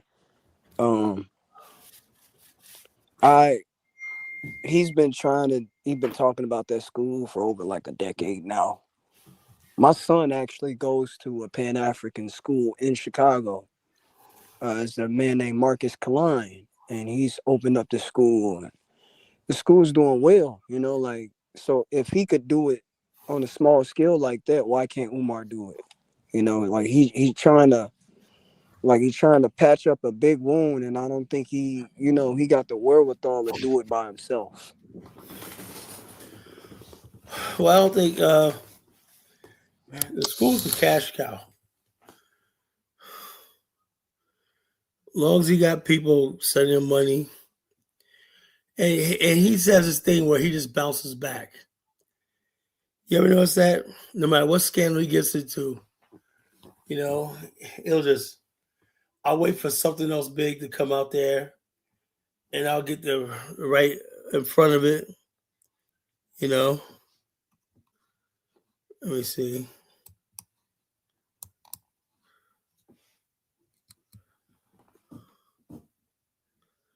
Oh, I'm feeling better, Afro Theory.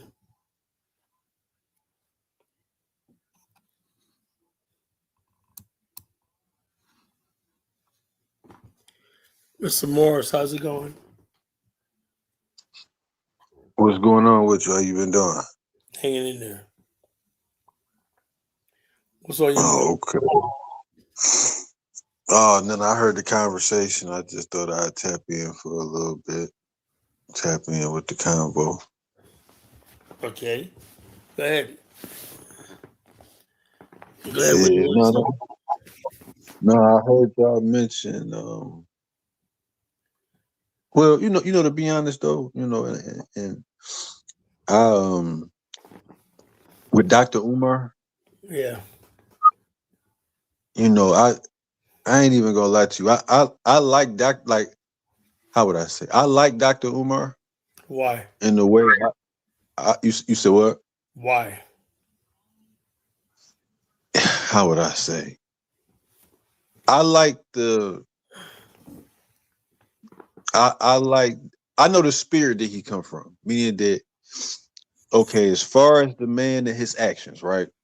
As far as the man and what he got going on and the man's particulars, I can understand that worldview or cultural vehicle or culture that he's coming from. So as far as like the school and as far as like the antics and as far as like all the stuff that he has going on, I don't agree with that. But I would say as far as somebody that's in a cousin worldview or culture, I can understand him. That's what I'll say to make it like to make a short story. I don't understand what you mean. What productive has he done? Well, to me, I don't think at this point it's no helping the black community. Like I really don't think that No, I black think there communities is are helping. supposed Look, to help the they people. always a saying, if you can't help, don't hurt, right? If you can't, don't hurt, right? Me, I hold back on a lot of stuff. I don't say because Uh, I know it hurts the community. You know, I don't think I don't. There's no people that is not beyond saving. And Black America is definitely worth saving. You know, well, it's just no, no. the I fact said of the matter. worth and it's two different things. Like worth, like okay, yeah, Black America is worth saving. But I'm saying the actuation, the ability to do those things aren't there. Oh, they, So they so I'm are there, saying but the thing is, though, has uh, has has a problem with has a problem with your ideology. You know, is the fact that when you give up on the community, right? Remember something. Live in a culture where everything you and I strive for is to uphold whiteness, white supremacy in America, right? We've never given 1% of our strength, intellect, everything to build anything for ourselves. And that's the honest to God truth, right? So if we're gonna go forward and build, how do we do that? How do we do that? Two, how do we make a living off it? And three, how do we pass that on to other generations past us? If 99% of what we do benefits white people and everything in their world, no, you can't do that. You can't just look. The movement got to go from a back alley around the street weekend movement or after hours, working hours movement on some corner lot. You know, pass out newspaper with slogans and bullhorns. How do you turn our world into a machine of prosperity and infinity?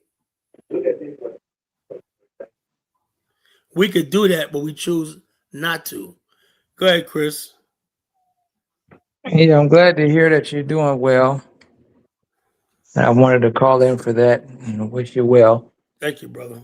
But to add to the conversation, it's good to be back. But I look around and because I've been in this studying this black stuff for years, my whole life really. And I look around and I see not anyone talking about really nationhood. And the Black American in particular has never had an opportunity to have any type of nation. And, you've had other Black people who came through the Ma'afa as well, who ended up in the Caribbean or whatever, but they got Haiti or Jamaica, whatever. We know that's not much, but it is something. Whereas we have never had anything and had to be subject to We have never everything been that happens to us. psychologically, we have never broken that chain of being dominated by another race of people. We never felt what it's like to be on our own Right. psychologically, you know? It just seems like we just got all these sacred cows with the Farrakhan and his phonyism, and Jesse Jackson, late Jesse Jackson, Reverend Sharpton, and all these, all of these people, maybe besides Malcolm and Clinton and a few, Amos Wilson, a few people, most of these people are they're not serious about nationhood. They just want a Right. comfortable spot. Yeah, and I always say this, right? The first thing you do when I look at people when they're serious, right? Are you willing to change your life over for this, right? You understand that, you know, uh, you know, like I plan to move to the continent in 2 years, right? That's going to be a fundamental. Like you live in Tanzania, you know? That's a fundamental change, right? Right. We can start from there, you know, because we're making moves. We got too many people that want to do this part time. They want to work their 9 to 5 job and stuff like that, and they get online, or if they got a little selling pamphlets or videotapes or CDs, whatever they're doing on the side. And they want to do that, or they got their little lectures, whatever, how they do it. But they're not trying to disrupt that. And so Right. you're not going to build anything for people like that, But when you say that we're going to talk about land, infrastructure, nation building, and stuff like that, and then I'm willing to go to the continent. Mute up, though, bro. Oh, D But, Hit could just mute up a little bit. No, I was mad with D Hit because it was a little loud in his background. I just was trying to listen, it was a little when loud. I talk about nationalism, I'm talking about actually living on the continent and preparing to play, like the Bible says, I prepared the table before me in the presence of my enemy. That means you got to go and prepare the table. Not one black leader has ever prepared a table for us. We No. should at least have fucking land right Right. now. 40, 50 years ago, somebody gave us a large territory of land that maybe we sat on it. But they didn't even do that. All the people talk, and we don't even have that. Exactly. Square miles, and we don't even have nothing on the continent. That's just, I'll never forget my past leadership for that shit, We should at least have something to build on, Exactly. Hey, let me get my good brother, Captain David Hit on. Captain Hit, what's going on?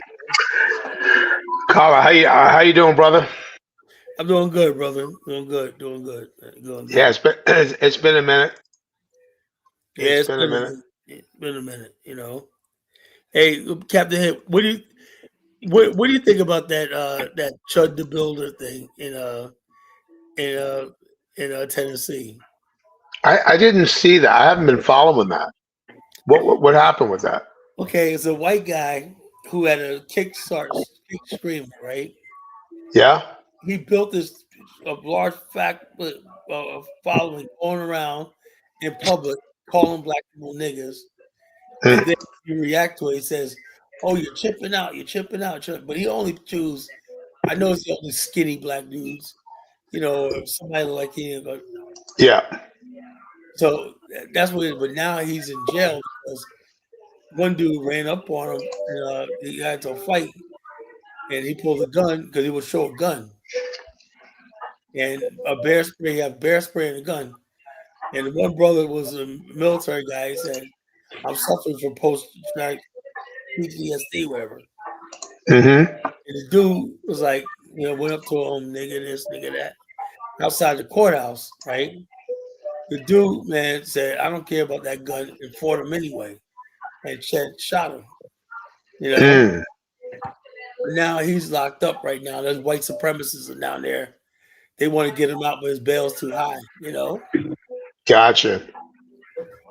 Gotcha. Now Crazy. I wasn't following that, brother. I've been pretty much on a following. Trying to get more in the bigger picture than that. I mean, I'm not surprised. It's typical of what happens in this country, Yeah, which as one? we They, all. this, they.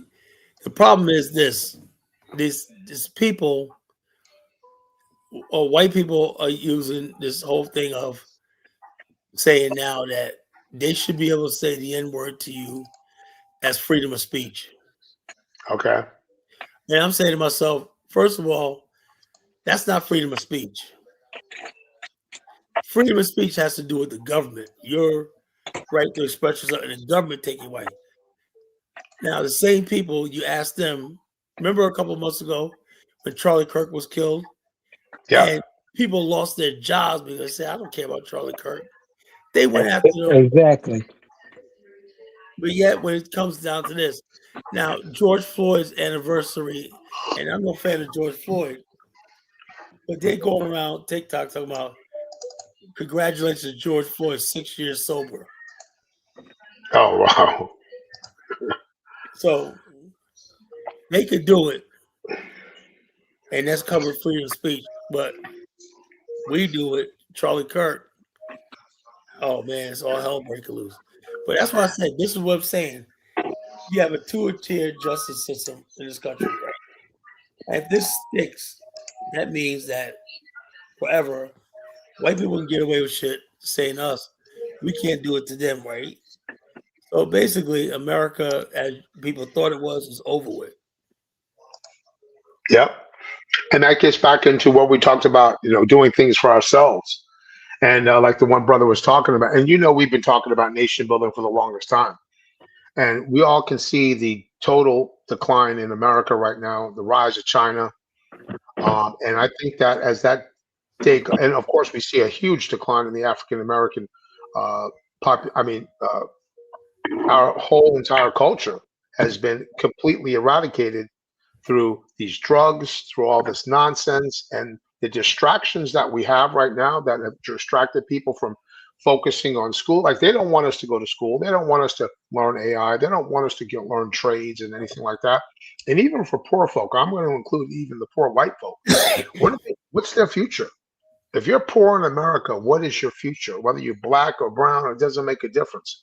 You're going nowhere. You got no future. These people are anesthetized. $5 for fentanyl, and once you get hooked on fentanyl, that's it. Your life is over. So the only option for us is to get out of here and to build this nation for ourselves. Now, Christopher Bazin, I've never met you before, but we've talked about doing this for quite a while, and I have come up with and I've actually shown the video here of what it could look like to build a nation for ourselves. Think of it as like we can create the Switzerland or Dubai of Africa. And with 44 million people, we are the 33rd largest nation based on population. If 10% of us decide to go build a nation, then we would have a country that would be bigger than 100 nations itself. And we have no choice as African Americans for our future. Either we're going to just stay in our spot, do our job, maybe get our monthly Social Security, or whatever you may have, and just ride it out until the day you die, or we do something that's going to be for our people.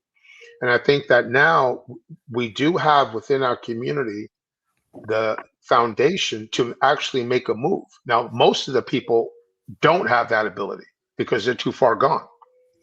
And the reason why they're too far gone is because, and I'm going to put it out there, the people that control the music industry, and you know who they are, the tiny hat people, those people have helped in our destruction.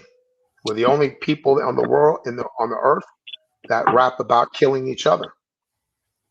And we get paid millions of dollars to do it. We're the only people on earth that right now, it's incredible that proms they're spending so much money on proms like it's a wedding, because I think a lot of them realize that they're never going to have a wedding in the future. They're never going to have nothing like that. So this is it. This is your prom. And what happened last week with one boy flashing his money? He got killed. Yep. 19-year-old boy, 18-year-old boy, whatever, 17, getting killed.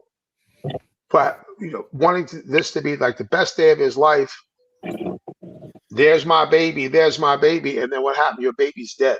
Over what? So if I can ask you a question? Yes, sir. I agree. I agree wholeheartedly with everything you're saying. You completely right. And I'm saying the people who are like-minded, but what I'm saying is that, okay, and this is where I understand where the other group is coming from with identity and culture. Is that okay? When you have a strong identity, you don't, because how I look at it is that Black America, we have fallen into these demonic subcultures. Yes, sure. The music was the subculture that never was the majority of mainstream Black American church-going conservative culture. It was never. You had your hood subculture. You always had that. So I'm saying that, but sometimes when it's not strong, that's what I understand. When it's not strong, you can fall into these these crazy subcultures, the Crippin', the Bloodin', the Ratchet, all that stuff, right? But what I'm saying is that if you take the people that's like minds, so you take the people that where the culture is when it's messed up, we need something of our own. We need to be a people that have responsibility to build for ourselves, to build for the future. But but the thing about it is that getting people on an agreed way to do it, that's always been the issue. Like you've always had people that have agreed to that, but it's how do you get the people on an agreed actuation of the process. Because you get the people like I be on Clubhouse, and it's a whole bunch of people on Clubhouse that agree, but it's no agreement on the actuation of it. That's the whole thing about living as a minority group, is the people in power decide what part of the black culture dominates us. We don't decide that. Yeah, let me highlight one thing. In the past, we have always been taught and trained that anytime black people decide to get together, it's always going to end up in violence or failure. Like Black Wall Street. They went after Black Wall Street because it was a success. We had our own banks, we had our own stores, convenience stores, everything. And what happened? White folk were so upset about it that they destroyed it. And they wanted us to remember that instead of us remembering how successful it was. And those were people that literally got out of slavery with nothing, and they built their own communities.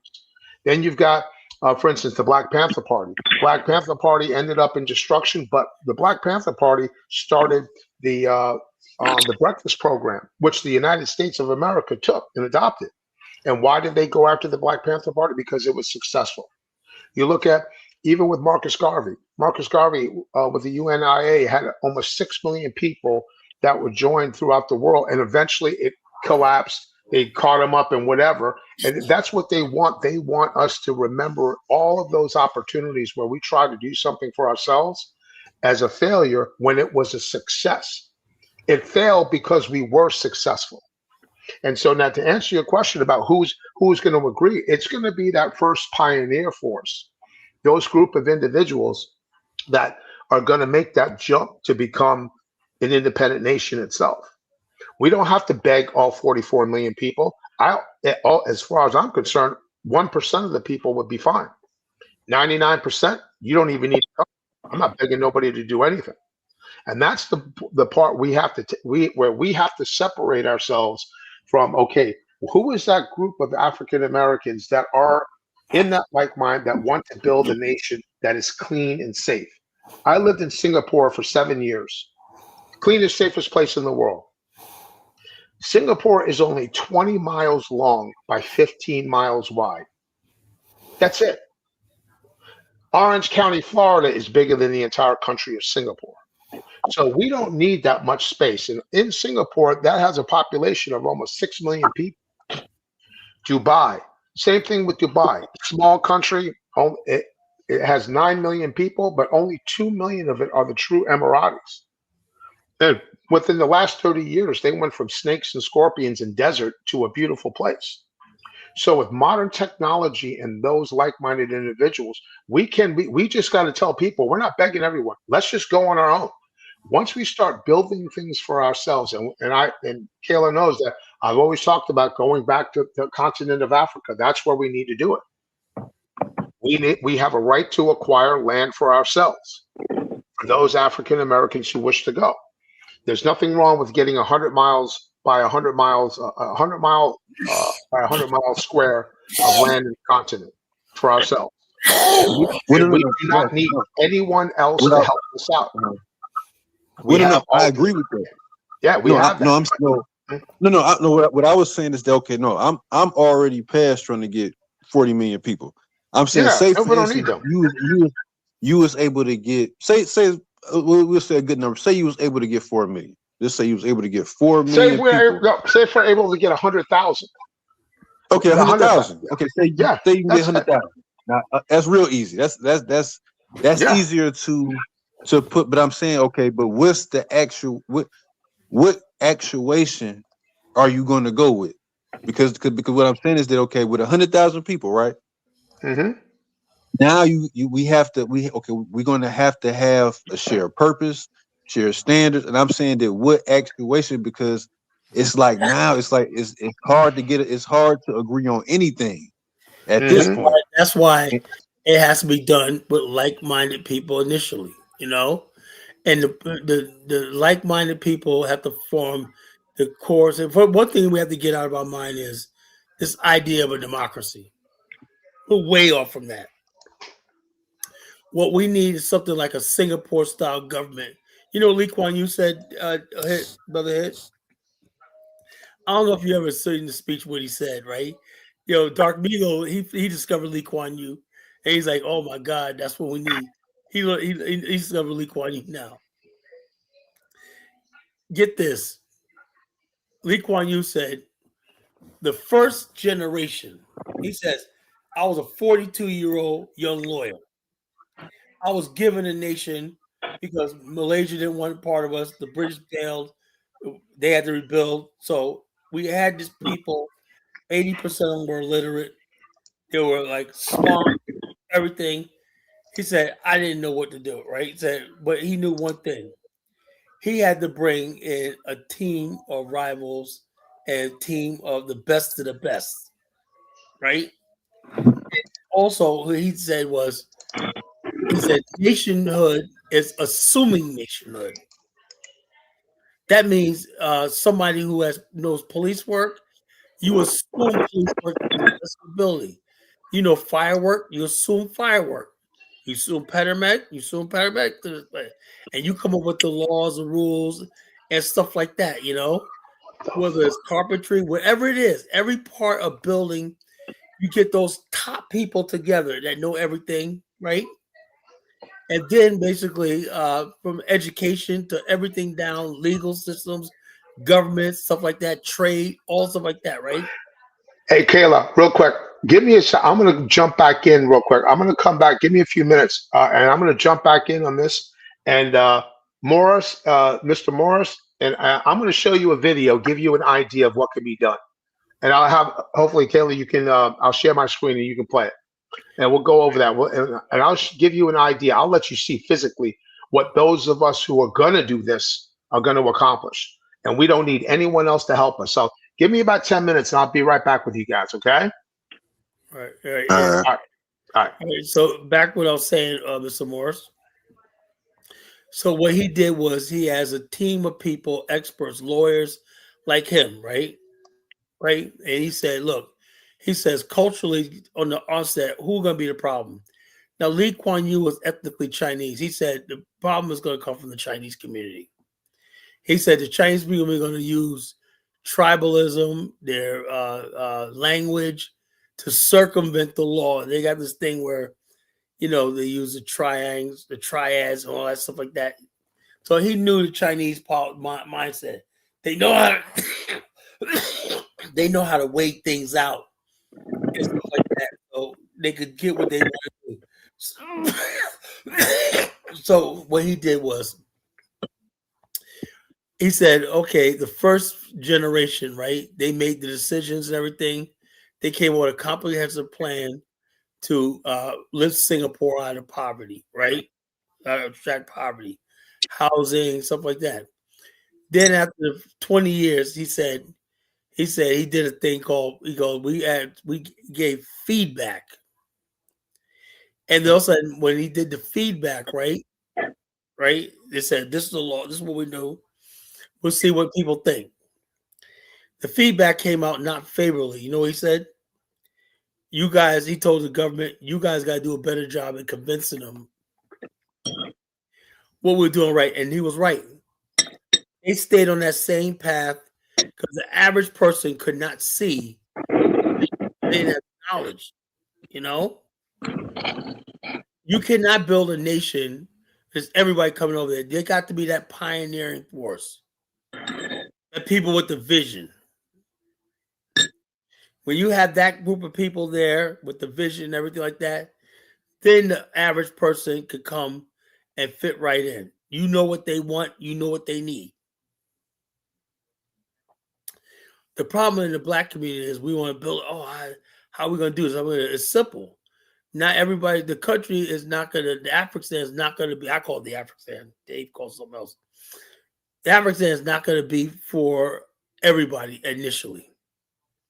It's going to be for the developers, the pioneering force, the scholars laying down the foundation.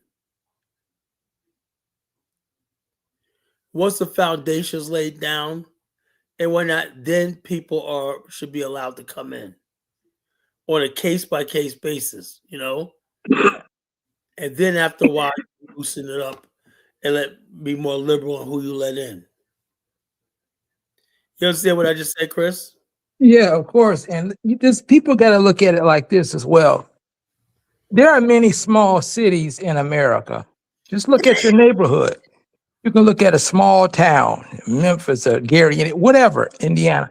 You can look at small towns and just say, those are operating nations. If you see, you got to change your mindset. We look, the big country. No, you can have small towns in America that have the airport, they have a community center, they have a local hospital.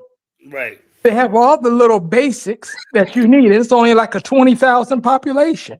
Yeah, you got some cities that function like a country. Exactly. And that's how it gets started. You got the road, you got the community center, you got that the community center starts off being your synonymous with your White House. Then it builds up into something else and something else. And you got enough people here who go to school, for example, who are architects. You are never, I don't care what kind of degree you got in HBCUs. That's what Dr. Cambone talked about. You can have all this architecture degree and chemistry degree. You will never get the jobs in America that white people are going to get. You're never going to get that. You'll build a garage or some other bullshit. You're never going to get the chance to build nothing like a Trump Towers or anything. You'll never be a part of that. You'll just be scribbling along, doing what you got to do to get a job and keep it moving. Well, you could put your ingenuity and what you claim you went to school for, you could put your ingenuity to work. Yeah, you got to have a mindset of wanting to be a pioneer. And you, like you said, you're not going to get majority of black people. But when people see, I'm telling you something about black people. I've been black all my life. And I'm going to tell you something. If black people see, because black people know they have the truest black people in a low-life thug that need to be put down, he knows he has no future here. The Christian jumping around playing games with Jesus and the phony-ass Muslim trying to play like he an Arab, know damn well he has no really real future here. They know that. They know they're just existing. So if they see just 10,000, just 6,000 people, that's 800 people building this little city that became a small little city, and they see us working. Black people over here will support you even if they know they're not coming. They will finance that underneath the table. They won't say a damn word. They will finance it. We're gonna start with tiny, small enclaves, and then all will grow into cities and then city states. So we know what we're doing. Like I said, we can't just keep going on year after year after year with talking about voting rights and all this bullshit that's just a waste of time. All they do why are we still talking about this bullshit? What I'm saying is that I'm saying what y'all saying is right. Like I said, I get on Wilson there, and it's a whole bunch of people that see the light. That see what y'all saying is 100% true. That we need our own. Hold on, we need to go for sure. This is what I'm saying is that when it comes to what's going to be the culture, what's going to be the purpose, what's going to be the Chris, let me tell you something. You know where the culture comes from? The culture comes from when you cross that Atlantic, and there's no turning back, and you got like that. And you got to rely on each other. That's what culture comes from. See, you're talking about from a captivity, but somebody gave you a culture. You create your own culture. Right. So you going where the people is from. So I'm starting where the people is from. So like you said, if I got a certain culture of a captivity, it's gonna be hard to step into a free mind. It's gonna be hard to step into. I gotta actually trust this person with my life. I gotta trust the men. We gotta be. You said what? In Liberia, No, I understand Liberia. I understand Liberia, but what I'm saying is that now at this point in 2020, because Liberia was a completely different thing. That was we listen. I don't know what the difference is, Well, we gotta look at it. It wasn't a different thing.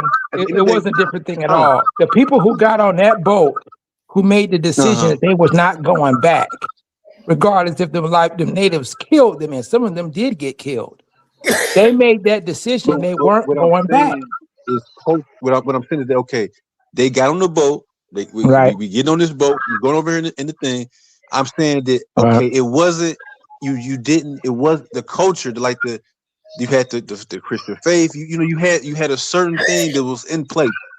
So it wasn't a lot of, you know, it wasn't like what the culture is now. Like I'm saying, like now people would disagree with any. Okay, you come on here and you just say, listen, we think that we need to be married. We think that maybe we got better results as, you know, Okay, married and in this the is house. You got people disagree with that. No, that ain't true. Nah, marriage ain't gonna do nothing. You know, Only but you have people that would. but what you're saying is defeating itself. What I mean is that only people who are serious are going to do that anyway. And so I mean, you could talk about playing, for example, if you've never played football, you don't even know what the game is truly about. You would have to have been down there, been in a nutcracker to really know what it is to be in that kind of situation. So what I'm saying is that you can go back and forth about what is culture. A culture is what you do every day. That's your culture, is what you do. So what I'm saying is when people have a common goal, if this is what they're going to do, they don't all have to have the same beliefs and the same ideologies and whatever. The ideology that they desire to leave and do something for themselves is the ideology. that land and people connected to that land makes it a culture. You know. And also, let me say this, right? First phase is I quiet. see what you're saying, but I'm just saying that when it comes to like operating on the ground, you gotta have set ways of doing stuff, or it's just gonna be arguments and No, conflict. no, Yeah. You know, no. This hold up. We're gonna establish hierarchy.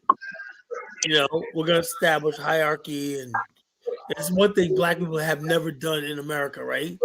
We have never. We can't do it in America, right? But in Afghanistan, there will be laws. There will be people in charge. You know, and you got to respect the people in charge because disrespect the people in charge, you disrespect the system that put it there. Hey guys, let me show you this quick video. Go ahead, brother. Okay, let's do this. Okay, so in this video, this is showing you the size of land that we would intend to that we would want to negotiate for. I want you to notice how small of a piece of land. Now, what you see in the back are all of the countries that can fit in Africa itself. So everything you see around, I'm sorry, let me go back to here. I'll stop this right here. Let me stop it right here. So you got Africa can fit China, all of China, Japan, US, Portugal, Spain, France, Germany, Italy, Eastern Europe, India, the UK. So all of that land all of those nations can fit in the continent of Africa itself. So we have a right to have a small piece of this land if we want. Now let's look at what is possible with the nation itself, what we can build. And I'm going to put this. I'll show you this next one. So let's see if you can see that. Okay, so this is just an overview of what the nation can look like in the future. And don't get it twisted. We're going to be able to protect our women and our children and our culture from people who want to denigrate or despise or try to enslave us. So that piece of land, we're going to look for the unoccupied ancestral land, which we have a right to go back. Our ancestors' land was taken in a crime against humanity. I want our own piece of land for the African American people to build their nation. So once we acquire the land through negotiations, so there's a whole process to get there, where this is jumping forward. We land on that piece of land, and we're occupy that land, and then we bring material and equipment and stage it so that we can begin building the nation itself, the airport, the port, etc. And now think of the jobs that this will be for our people. We're going to be able to have jobs for our people for the next 100 years because they're going to be building a brand new nation, new roads, new homes, new this and that. And then if we negotiate with certain countries and awarding contracts, especially with the Chinese, we're able to build stuff like that very, very quickly. But we own every single thing you see here. There's not a Chinese name on there. There's not no American name. We name the roads. We name everything. We decide where we want to put the lights. We decide if the road goes left, right, up, down. We decide which tree to keep, which tree to cut down. And this is on our own. So now we are think of ourselves as dual citizens, meaning we keep our U.S. citizenship, but we have our own land. So nobody can violate this, so that we still keep our influence in America like the tiny hat people do. They got Israel, but they also got a lot of pull in the government. So we can do the same. And then now you see that we're building hotels, we're building condos, we're building out, the nation itself.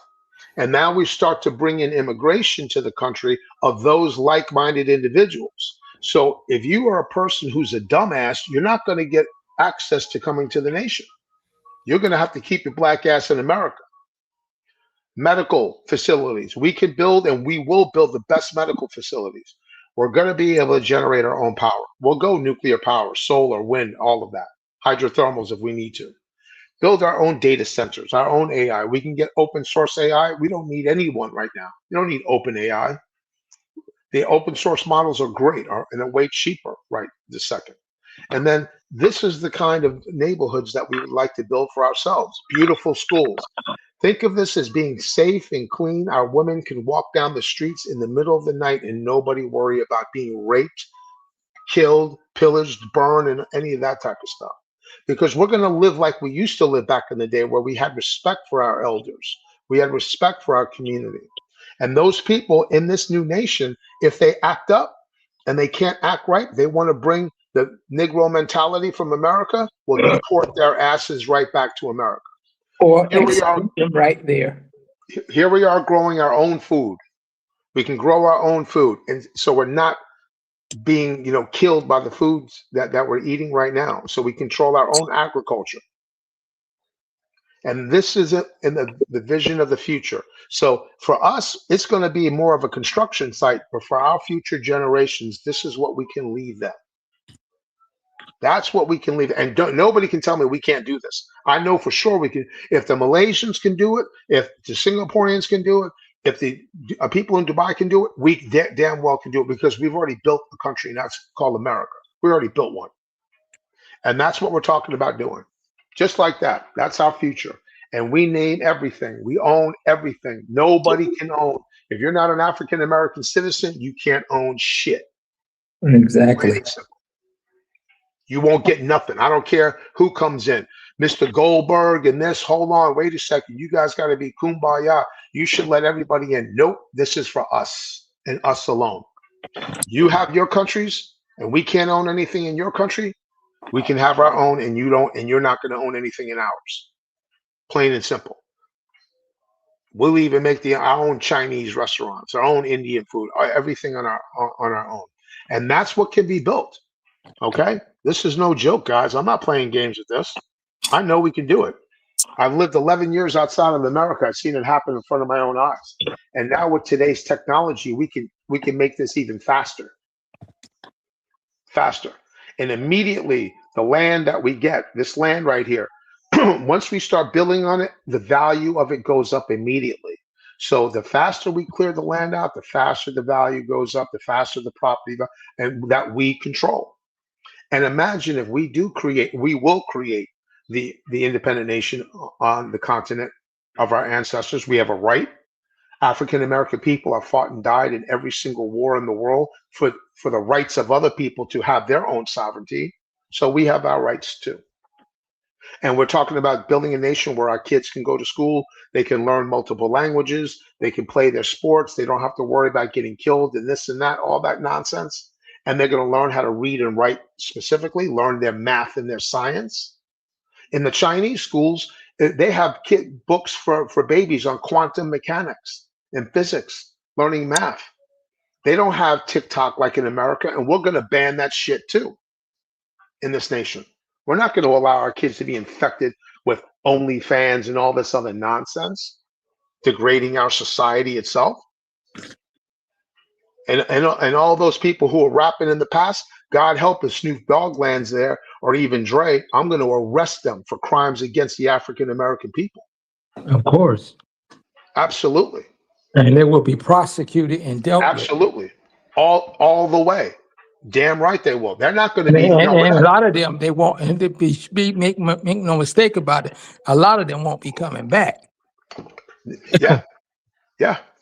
That's right. Make no mistake about it. So, and when we start to do this, so imagine when that land is done and we're broadcasting from this nation, and people from in America, black folks are going to be like, wait a second, these people are building. And if we can respect everyone in the country, like the Japanese, what I learned from the Japanese, every single human being in Japan is worth something. That means the man that sweeps the street, he's respected. He's not looked down upon. Even in the companies that are in Japan, a person who's making a steering wheel, he can walk from his station and walk right into the CEO's office and say, I have a better way to do things, because they respect everyone that way. There's no crime, there's no litter. In Japan, they don't even have garbage cans on the streets. The people take care of the garbage themselves. Something happens, somebody drops something and money falls all over, people congregate to help those people get their money, or help them out. And we can do that. We had that with us in our community, but we got played out by the media. Like I didn't even watch it. It's so cringeworthy. This Kevin Hart, what was it called? The Kevin Hart like roasting or Roasters, something. yeah, I'm that's like, Yeah, trash. I'm like, what kind Yeah. of shit are you people doing? It's kind of black trash. Exactly. That you got to put your face up there so that everybody can trash you in front of your mama's face. Come on, man. We're not going to do stuff like that. We have to erase that. And if we do that, and everyone will, and then if we're spending our money for the people itself, we're not spending our money for dumb shit like this country is spending billions and billions on giving billions to Ukraine. The money that we sent to Ukraine over the last 2 years, we can build everything that you see here. Every single thing that you see here.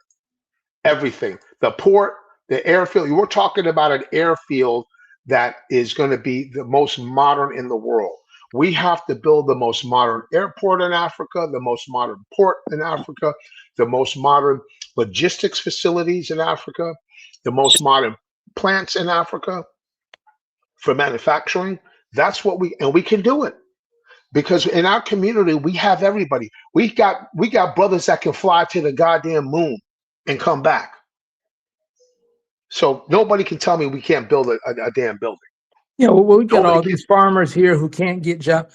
There's so many Exactly. people that you can just say, look, this is what we want. They got the Yeah. intelligence. I don't know how to grow. They got the Yeah. intelligence to know how to grow Yes. this stuff. They can look at the ground and say, that won't grow here. Yes. And we say to them, here's the land. What do you need? It's yours. No permits, oh, this, that. We don't got to deal with all that, the BS. We make the permits. We decide what's going to happen.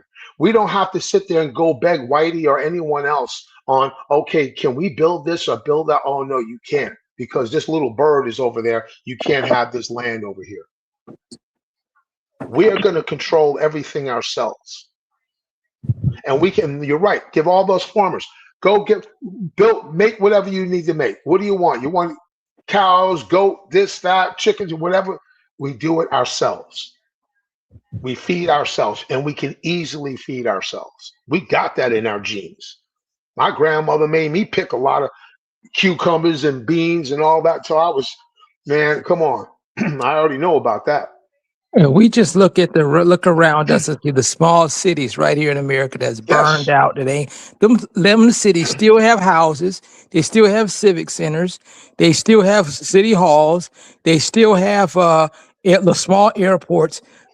This stuff is anybody can get this stuff done with really in the 5 to 10 year period. of course, you can. And now, if we're smart when we create our government, then I would propose that when we offer bids, when we have bids, we're bidding, our bids are to the world.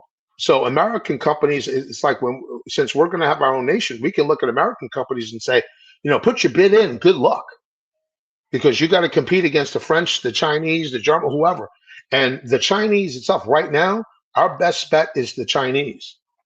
because the Chinese, they can build they built a 1,000-bed hospital in 10 days.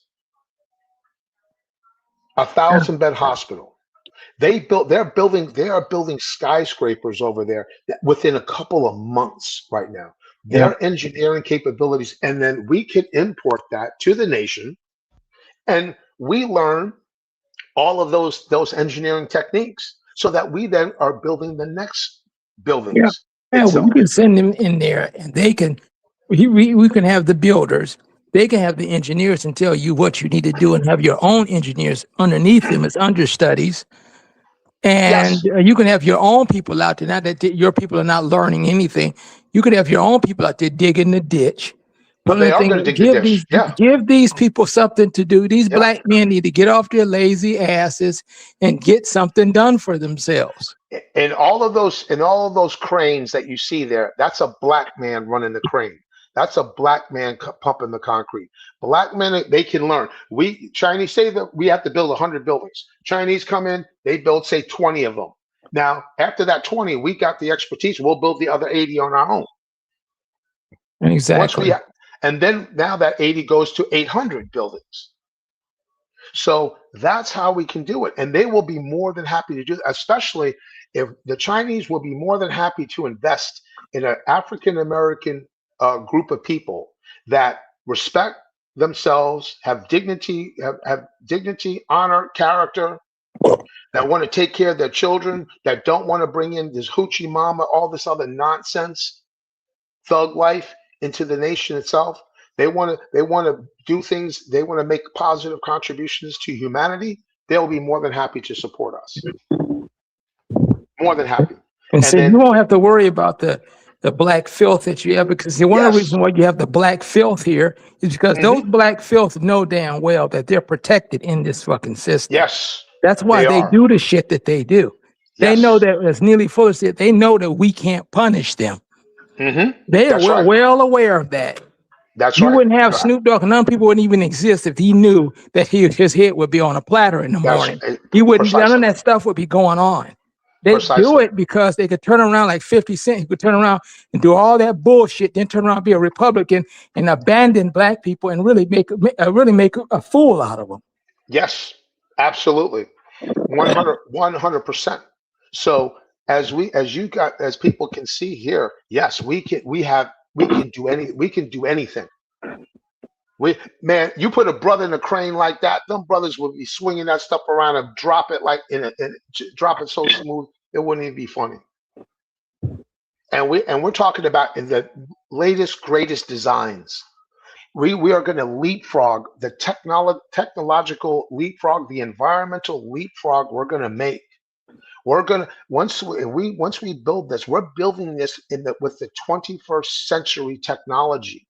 We're not building this with telephone poles and running wire on a telephone pole. We're not building this with copper wires. It's going to be fiber optic, all that stuff. All of that stuff will be the latest technology. And you got smart people around here. I may not know, but you got smart people around here who know this stuff. Of course. They need the opportunity to express themselves because they're not going to get it here. No, it's not going to happen here. It's not. It's not going to happen here. Even if you went to a state and like Alabama, okay, let's go to Alabama, take over a county. They still own the roads. They still own the power company. They never have the gas lines. Yeah, they own everything. We cannot get back what our ancestors lost here. That's just something to weird. They're never going. They took it from them in the first, but they're not going to allow you to have that here. So all that nonsense about you going to do it here, you're just lying to yourself. You're deceiving yourself, and you don't want to be a man. That's right. Once we build the nation, can we reinvest back in America? We can. We can, from that nation, why don't we buy an NFL team? Right. Why don't we buy a couple of teams? Why don't we buy a couple of basketball teams? We can do that. I would make that a national priority. I think our nation should own some NFL teams. We got 80%, 90% of the brothers that are in the NFL. Why can't we should invest and own a team? That's how we have to think. And we can only do it from a position of power in our own nation where we control our government, the economic, the political, the social system, and the entire environment. That's what This is the I was talking about. only solution. The FBA stuff is just complete bullshit. I understand Yeah. what you're doing, but it's complete bullshit. You can talk about Ghana all you want, and and any of these other what I look at almost Yeah. failed nation states, they're still nation states. You can Yes. look at Jamaica. Jamaica is still a nation state. You do not have a nation state in no freaking America, and you're not going to get it. No, it's not. You're right. You're not going to get it. Now, this land, when we negotiate, and once again, there's so much territory in Africa for us to find this location. We're not paying a fucking dime for this. Excuse my language. This is land that was stolen from our ancestors. I want my land. I hold Africans accountable just as much as I hold them Europeans accountable. Get the hell out of our way. If we want to come back on our own, we're different from you. I'm different from a Ghanaian. I'm different from a Nigerian. We're different from South Africans. You have your way. We have our way. Chris, you and I can sit down. We could watch the basketball game tomorrow night, and we will enjoy watching the game. I can't sit down with a Nigerian and enjoy the game like you and I would do it. We're different. Exactly. Our music is different. We eat different food. We like different things. So I'm not going to Africa to say and prove to them, oh, here's a piece of land, but you got to prove to us, that you can do. I don't got to prove shit to you. No, because I don't want to go there. I live there back and forth, and I come back. But what I'm saying is, look, I've lived in Africa, and I've lived here, and I go back and forth, and I can tell you right now, you can study all the language you want. And I respect the people that do it because I've done it. But I'm simply telling you, those people do not see you as one of them. No, they never will. Mm-mm. They don't care if you're married to. I don't care. Well, I don't care if you even to a point. If you go to Liberia, that's why Liberia failed. They don't see you as one of them. That's right. Yeah, and you're not one of them. That may be our ancestry. I can trace my ancestry to those places, but that was the ancestry. My parents became something else in the Ma'afa in America. Yes. And that's 500-600 years of this Ma'afa. Yes. So we became something else. We're not what our great grandfathers were. No, we're not. So we can't go back and claim the same thing they were. That was a part of the past. We are something different here. We had a different experience, and we see the world different. That's why a Black American will never, ever sit down with no African and be on the same level. No. We can love you. We can, and we do love you, and we want the best for you. But we have a different mindset. In this image here, you can come to our hospital, and if you need surgery, we'll let you fly to our country and you can get medical care in our hospital. We can make a pharmaceutical factory in our country, and we can ship pharmaceuticals to your country at a very inexpensive cost. And we will volunteer to come here to help you to have surgeries. We will do those things, but that doesn't mean you will become a citizen here. That's right. No, they're not citizens. No, and I define an African American as a descendant of a slave born in America. That's what I say. That you can say I'm a descendant of a slave that was born in America. Then fine, then you can be a citizen. You can be a citizen that way. And once again, only African Americans can own land. Only African Americans can control the businesses. We own the money. We own the airwaves. We own everything, the TV, the mobile network, the damn satellite stuff, whatever we decide is what we own. Everything from top to bottom. And once again, we can easily do this. And the Africans have to respect us that we are different and we have the right to do things on our own. And so, if they don't, and if we get grief, if we get, like, I'm asking for 10,000 square miles. If you want me to fight for it, then I'm going to take 100,000 square miles because it's my land. It's our land. Get out of our way, because right now we are in a crisis. Our kids, these young boys and girls, cannot get any jobs. They're too dumb. They can't even read properly. Yeah, it's awful. I watch on Instagram. Hey, the guy comes, can you read this? One black kid, he was out of college and he was asking people, can you read this? And then the school wanted to get him expelled because he was showing people at the college they couldn't even read. Yeah, I saw that. They couldn't, and some of the Asian kids too. Yes, Asian kids, white kids, all. I mean, they're all dumb. because All of them. they're living off of YouTube.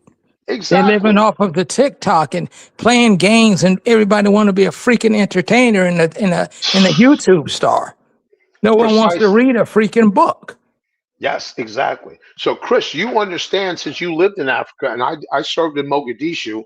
So I was in Mogadishu when I was in the Marine Corps, and I saw the absolute destruction of a country like you couldn't even believe. It was unbelievable. And then you're gonna turn, and people gonna tell me to turn around and go listen to some Somali about how to live my life when my people, our people, can fly us to the moon and back, and you people can't even make a road. Come on, man. And we learned this under Jim Crow and oppression and racism and Exactly. everything else, and had to Exactly. take it, and we took it and got Yes. it. We can. And you sitting We there in can. your own country, and you can't do a damn thing but kill and That's right. fight each other every year. You got Get enough the black hell out of people here. that can command a carrier, an aircraft carrier, and fly it and fly every aircraft. You can literally put on all. If you took the U.S. Navy, you got enough black folk where you can say this whole carrier is going to be black people and black pilots and everything, and we can do the whole goddamn thing. Everything. We have the skill set to do everything on our own. And it's our generation, this OG generation, us, we're the last of the Mohicans because these young kids can't do nothing. They don't even know how to drive a stick. No, that's the reason why racism is going to gobble a lot of them up. Of course they Because are. they don't even know how to.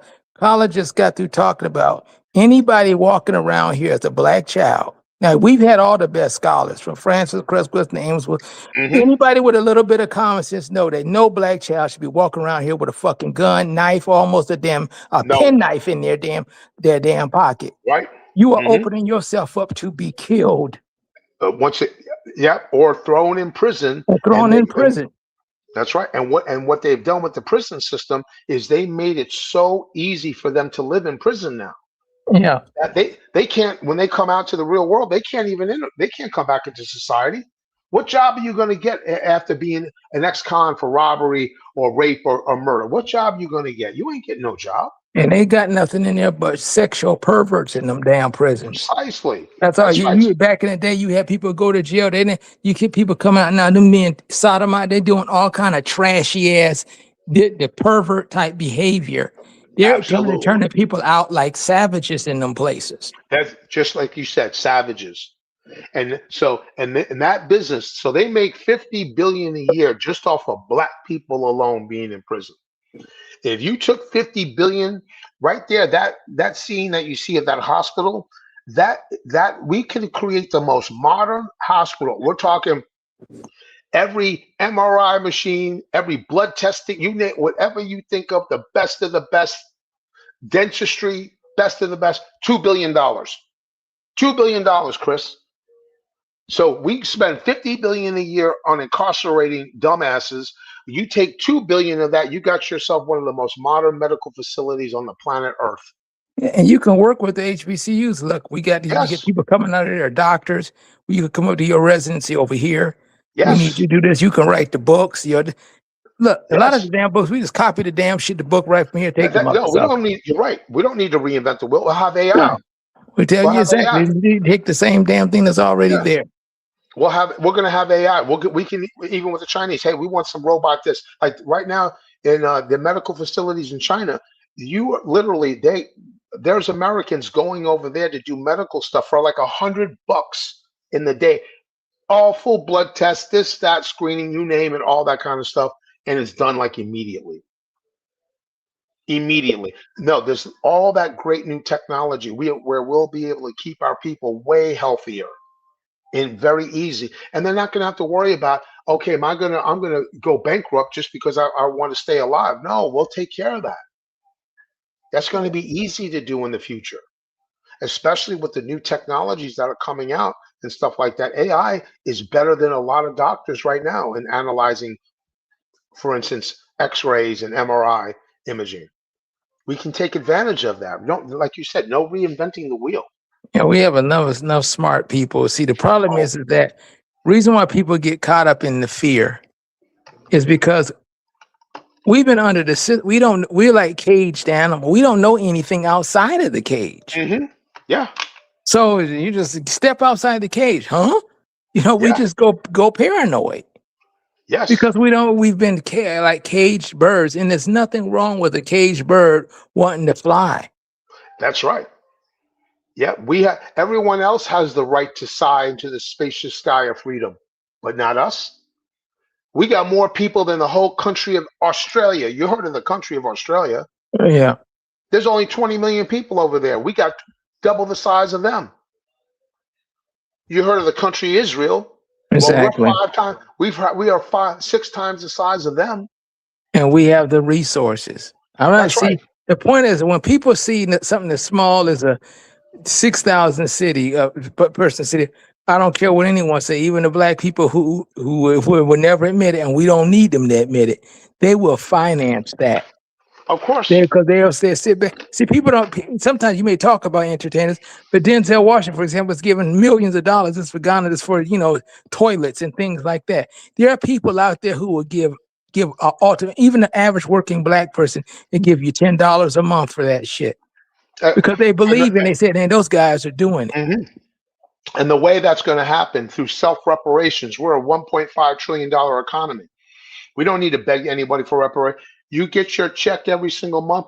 Yeah, instead of giving Chase Manhattan or Bank of America your check, your 100% check, take 5% of that and put it into the African American National Bank.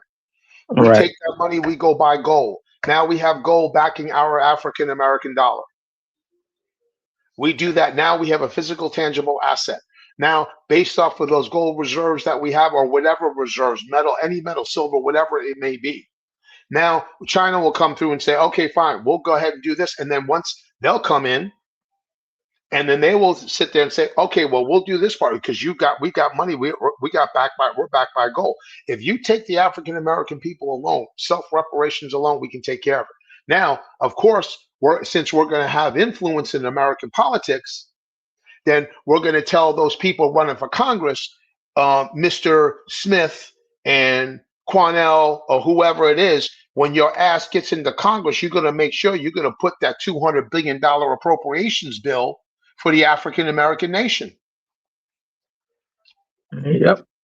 That's right. If not, we we're don't going to get what vote. we're going to make sure that people there don't vote for you. Yes, exactly right. You got to pull Exactly your right. influence and put some pain on some of them. That's right. Exactly. Exactly. It's time for our awakening. I've waited so long. Colin knows we've been talking about this for so many years. And God is the best of all planners. And the timing is finally here. It really is. Because you ain't got no future now. No, all of They this ain't stuff got no that's future. going on. See, this is a sign. See, people should be thanking Trump to do because see, only thing he did was open up that he knew that door was open and he walked through it, was exposing all this hatred that people really have towards a lot of black people. Yes. So what he did, it was because Trump could care less about a lot of that, really, because he hang around black entertainers, but he knows what people people think about, what they talk about, and how they act. He knows that. He may be a fool in many times, and he is, but he knows people. So he know that, look, I can just rub that stone. I just talk that stone about black people, and they get all this thing they don't. He knows that all the members of his cabinet don't even deserve to be there. But he doesn't care about that shit. He knows that black people in the military have sacrificed everything in the fucking military. He knows that. There ain't nobody black get on those levels and getting in bullshit that the people he didn't put up there. But the people don't care. The whole DEI thing, this voting thing, redistricting. How much can we continue to keep tolerating that nonsense? We'll be talking about that. Voting rights was done in the 1800s, and you still talking about that in this 2026? That's an insult to your intelligence. 100% insult to your intelligence. You're absolutely right. How they distract them over the nonsense.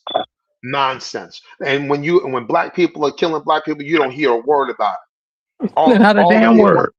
No, all they like that guy Benjamin Crump. He just every time he on TV, he looking for a black kid to get killed by a white cop, But when a black man kills a black kid, he ain't nowhere to be found to help their family get through and find the killer. He ain't looking for that. No, No, because he ain't looking all for of that. these people are nothing but primarily black pain hustlers. Mm-hmm. Yeah, yeah. As I said, yeah, they are. They take advantage of Black Death. That's all they take advantage of. Just simple Black Death. Because if you ask them, okay, then we got all this pain and suffering. What's the next plan? Well, we're gonna go Hmm. out here and vote. They Yeah. don't want you in those schools and those neighborhoods over there. No, What the hell is wrong with you? that's right. Look at the school. Look what they've done to the schools. Even here in Orlando, Florida, where I'm living right now, 7 out of 10 of the middle school kids cannot do their math and English. They can't pass the tests. 7 out of 10. 7 out of 10. And then I'm watching Chinese kids. They're giving a kid um, 30 numbers and they're flashing in front of his eyes and asking him to add them up, and the kid can add it up like he's a damn computer in 2 seconds. And see, in the black culture, you're not rewarded for being smart. No. You're ignored. You're rewarded if you went to jail and come out Hmm. of jail, and all of a sudden now you know the streets and all this other kind of bullshit. You're rewarded Exactly. for that trash. Hmm. Hmm. Nope. That nation right there that you see here, our jail system will be just like a Singapore. Will cane you, and then you go to jail over there, and it's not going to be fun. When you get out of jail, you're gonna say, "I'm not going back to jail." I want it like El Salvador, like how the El Salvadorians are doing it right now. Exactly. He ain't playing games, man. Nope. All of a sudden, all them boys tattooed up, gangbangers, and all that, all them cartel dudes. Now they're crying for mommy. Because he's half Arab. He came and put that Arab shit on their ass. Oh yeah, The next thing you know, absolutely. he shut that gang shit down. Yes, he did. And we're not playing Nope. that game. We're He not ain't playing that playing stuff with over him. there. No, no. Why would we want to destroy our people like that with this straight hustle and flow? No, man. We're tired of that stuff. Every single time we got to be out there cooning and this and that. I'm like, no, forget all that nonsense. Forget all that nonsense. A A life guy of total destruction. like a guy like Victor Glover. Every black young kid should see who Victor Glover was. That brother flew the spaceship to the moon and back to Earth. Okay? And these young kids don't even know who this man is. Don't even know it. No, And you we're have going to to bring change a that. quality education. Yes, The we are. people We have to are. sit down and read a That's book right. and be able to read a book and be able to write a 10-page essay on it, and not with a bunch of grammatical errors. Right. Exactly. Exactly. It has to go back to that old school way. Yeah, because like I said, these kids right now, they can't even read and do math. It's crazy. They can't even read a clock. These guys on the streets, they say, "Hey, what time is it?" They can't even read a Yeah, clock, yeah, they man. can't even read it. I ain't never seen it, but can't even read a clock. Yeah. Many of them, they go to the store, they can't. You tell them read the back of a ketchup bottle, they don't even know how to even. Can't even pronounce because they don't know how to read it. A lot of times they just No, pick things out because what they see and recognize. that's it. Yep. Yes. Absolutely. Absolutely. Absolutely. But I hope that you guys like this, and this is just a draft video. It's going to get way better when I get the finished product done and the website to show this. And this is going to be for those people who wish to join and come. I'm not begging nobody. I don't need your help. If you're going to hem and haw and you want to question y'all. Keep yourself in America. We don't need you. We don't need you. All we need is one out of 100. We get 1 out of 100 people. We will. It will. It's going to be beautiful. It will be beautiful. It'll be beautiful. Absolutely beautiful. Well, it's Absolutely gorgeous. beautiful. Keep up the good work. It's gorgeous. Oh man, brother, this is going to happen. We're going to make this happen. This port, that's just like one portion of like this portion. That's like a first phase of the port building. Just to be able to get so from here there, you're going to have the rest of the port being built. We're talking about massive port building over there. We're talking about being able to be a hub on the western coast of Africa. for all kind of materials and all of that on there. We're talking about massive infrastructure. And that massive infrastructure is going to provide jobs for the next 100 years. Okay, robots ain't going to be able to do it, bro. It's going to have to be, us as people. Yeah. And then we eradicate the egotism, we eradicate that jealousy and envy and stuff like that. Everybody will have a nice, clean home. We want cleanliness in the country. We want everyone to know that we want everything to be super clean. Right. Even yourself, your own And body. Keep your and- own goddamn body clean yeah, too. in your I don't want mouth. people. Yeah, that's right. You don't need a lot Completely. of filth and all this, and you have a certain behavior. You can't get out. Like the other day I was at a store. I saw a guy jump on a woman. No, you can't be out there fighting your wife No, like that.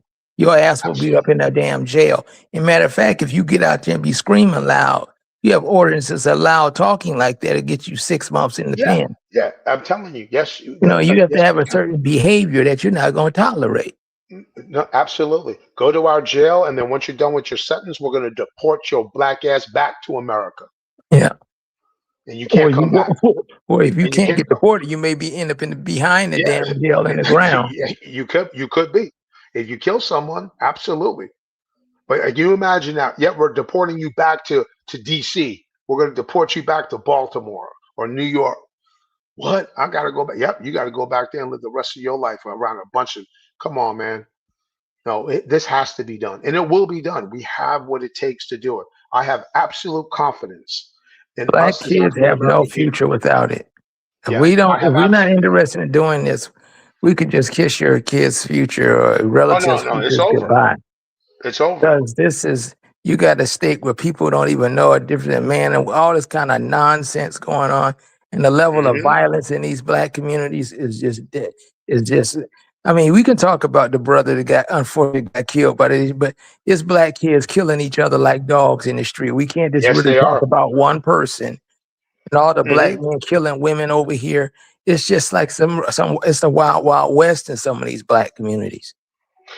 It's like, and these kids, it's amazing that they have been raised with such jealousy. Let me have jealousy and envy and hatred over a young man. Say, for instance, on the prom, he's showing his money. Yeah, he was stupid for flashing money. That should not be our concern as the money.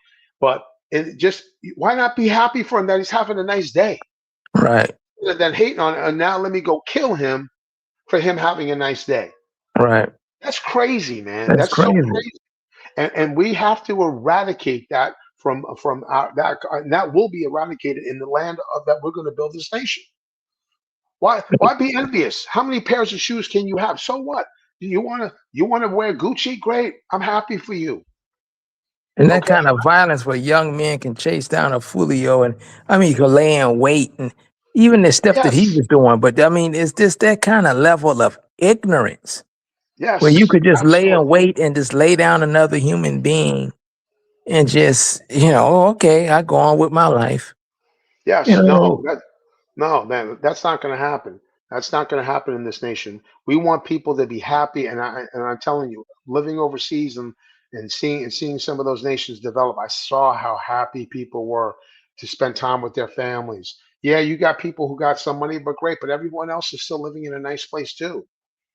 All right, everybody else is living in a clean place. It's not like the people that are living in one side of town that it's so beautiful. The landscaping is nice, and then you cross the block, and then everything looks decrepit. No, over in there, everybody is living in a beautiful yeah. place. But see, Parks that's are the reason why everywhere. in Africa as beautiful it may be, you can have people who can be satisfied with living across the street and everybody's beautiful, got a big expensive home. And then you can drive down just right across the road and Yep, everybody's living in dirt poverty, kids walking I'm up and down telling the you. street with dirty feet and just Yep, nasty flip flops. yep. Women ain't even got tampons, it's just a Oh, dirty yeah, shithole. And then yeah, you got all this kind of, and yeah. and I No, don't care what no one say, you go there and you look at the educational systems and it's just like people are getting degrees and stuff, and some of the degrees are just like some Black Americans too. It's just worthless. What is this thing for? I mean, it's just a piece of paper. hmm You need to if you're going to go to school, go for something that's worthwhile, and that's just true for anybody. What the fuck are you gonna? I need to be in humanities. What the hell is that? Mm-hmm. You know, we need to be something that's sensible, Mm-hmm. that's practical, that's useful. Mm-hmm. You know, Absolutely. it just doesn't make sense. And you know, you can sit in those countries. I love it, but you can sit over there and I've been around 10 or 15 different countries, and you can walk through there and you can see people. And I don't care what anyone says. It's just like when sometimes you walk in the wrong hood, you can feel eyes, and some people can have disdain for you. Yes, Not that you that 100%. that's why people don't understand that thing that's going on in South Africa. I've went to South Africa. I love it. I've been there a couple of times, and they would never do it. For example, if you went to South Africa right now, they would have no problem with you. Mm-hmm. They would walk over. They say, "Hey, brother." But if another African went up there, they'd be ready to split them in half. Of course, And I know that. because they know that, first of all, they Yeah. recognize our struggle better than the other Africans, for one. And number two, Mm-hmm. they know that we're just there. We're not there to take anything from them. We're either there to visit and leave, or if we Yes. do live there, we're not there to take anything from them. Yes. Yes. And Absolutely. they just don't have that level of disdain they have for other Africans that they don't have that for us. Yes. And Yes. I've so, seen that. and that's a Yep. cultural mindset that you can Yes. look at and you can say, you know, I've been to Rwanda, and I don't care what anyone says. I love what Paul Kagame. It's a beautiful place, but you Mm-hmm. can feel the tension in the people. Mm-hmm. It is there, and the only Mm-hmm. reason why he got that place together is because of him and the people around him. And Mm-hmm. God help him when he's gone, Mm-hmm. because I'm telling you, it's the people, that pain. And see, it's easy for you to say, well, this man over there working in that garden over there, he executed my wife, and I just got to learn to get along with it. Yes. Paul Kagame put a cap on that, which was beautiful, because I understand sometimes you have to stop all the bloodshed. But the anxiety, you know how it feels. You know how you Yes. feel when you're sitting around your own biological relatives and you don't feel comfortable. So Mm-hmm. you know how it feels. It's not Absolutely. comfortable. Yes, and what they've done is they've made the ethno nationalism. So when you go to these places and stuff like that, and you start doing well, then of course, who are you? You just come to our like going to Liberia or Ghana or whatever. If I'm moving over there and I'm bringing some resources over there, I'm bringing like a car over there. I'm going to bring, stuff to build a home. And then next thing you know, there's a guy who hasn't even driven a car his whole life, and some guy comes over here and drives off his car and he's driving all over the streets like it's nothing. You're going to get that ethno nationalism, and then Yeah. people are going to have disdain for you, 100%. And it's going to And that's why, disintegrate. It's just a matter of of course, time. It will that's disintegrate it. and total chaos. Yes, it And will, and that's why you are defenseless like that. I don't care how much you That's right, love people. You are and defenseless. that is why I say this is where we start. When nobody is around, we start with unoccupied, undeveloped territory. That's what we need to start with. Our territory for ourselves where nobody is around at all, and just leave us the hell alone. That's it. Leave us alone. And we will do what we need to do. And then step by step, we will then transform that land into a nation. Step by step, rolling the trucks off, step by step, staging the equipment. As you can see, start constructing. Just leave us alone. Get out of our way. Get out of our way. That's what I want. And we will do it ourselves. And then we have a buffer so that those who hate on us, they can't get to us because we got a nice buffer of land. All You got a right. nice buffer. You start building something like that in Ghana or some other African country, you build your own port. Next thing you know, you're going to have 10,000 people over there destroying it. Yep. You're going to have to make it. You may have to make a deal with some government or whatever. But even if you make Yeah. a deal, you say something. Look, we come in here. We want this, want that. I don't even care if they say that we want this amount. Okay, fine. Whatever you got to do to get it. Then you got to say, well, look, we'll help. We got people coming over here as doctors. I see you got people that got broken legs. Once a month, we'll send our surgeons to your hospital and Yeah. they'll repair your broken hips and stuff like Mhm. that. And you don't have to pay us anything. We'll just do that. And that's how you build alliances with people around there, Mhm. so that but you want to have your own military or your own things, but you can No, just build alliances by being we have polite to. and helping We have people to. around you. Every So you can have pioneer. joint Yep. ventures, things Yep. like that. But far as the other thing, no. And people say, well, that's selfish. You have someone else, a white girl, I think some time ago, bought some land over there talking about she has a country in Africa. Yes, She yeah, was a damn child. yes, yeah. I remember that. That guy found this piece of land like somewhere in Sudan and Ridiculous. all that. Yeah, it was ridiculous. But and the fear is also like if you do say you do negotiate with people with their government for land, now you start building something up. 20 years later, or 10 years later, a new government comes in. Then they sit there and say, "Well, we're going to seize your property." Why is that? Oh, that government that made the deal with you, they were an illegitimate government. Yeah, well, so that's the reason why when Yeah, if come even on, if you that's right. did They even if change. you They can. did something like that, you have to Yeah. build your own military in a sense. So if that even popped up, well, you're gonna have to fight for it Hmm. because we were not No, taking nothing from us. no, No, and we're that's why. entitled to it anyway. We just did that deal because we just wanted to hurry up and get it done. But we're entitled to anything that what we came from. Our And that's ancestors why. Yeah, never gave up nothing over there that was nothing. taken from there. That's right. And that's why I show this image up front, is because I want people to understand we discipline military to protect our sovereignty, to protect our women, our children, to protect people, and so that the world knows you're never going to re-enslave us again. You ain't going to come up to our shores, jump off a ship, and have somebody give you a bottle of rum, trade you rum for a bunch of slaves. It ain't going to happen. And it's really selfish of any people over there to really say that you have all kind of other ethnic groups over there just drinking the blood out of that place, Yeah. and they're not giving nothing too much of anything really. You got people over there in India who are whatever nations, and they're just let me be Liberian or Tanzania, but they're just nationals. If you ask them, well, what are you? They say, well, I'm from Iran. But I'm just a Tanzanian national. They don't care anything about the Yeah. government. It can go in total chaos tomorrow. They just pick up their belongings and go on back to their country, even if Hmm. they've been there for 100 years. Hmm. Exactly. Because Exactly. those people come there and they maintain Exactly. their cultures. Yep. You can Exactly. tell anybody that comes to a country, they maintain their cultures and they really don't mix with you at all, except when they want to exploit your women. Yes. That's yep. They've been in there for years. Hey, I've never seen them eat your cultural foods. That's because they're not interested in merging with No, your they're culture. not. They're not. You're absolutely right. And you don't have no problem with that. You got millions of people, billions of people over there living like that. And you get That's mad right. because a couple of African Americans who are descendants from that place want a place the size of a Birmingham. Get the hell Hmm. out of here. Yeah. Exactly. Exactly. Exactly. Exactly. But yeah, brother, this is that vision.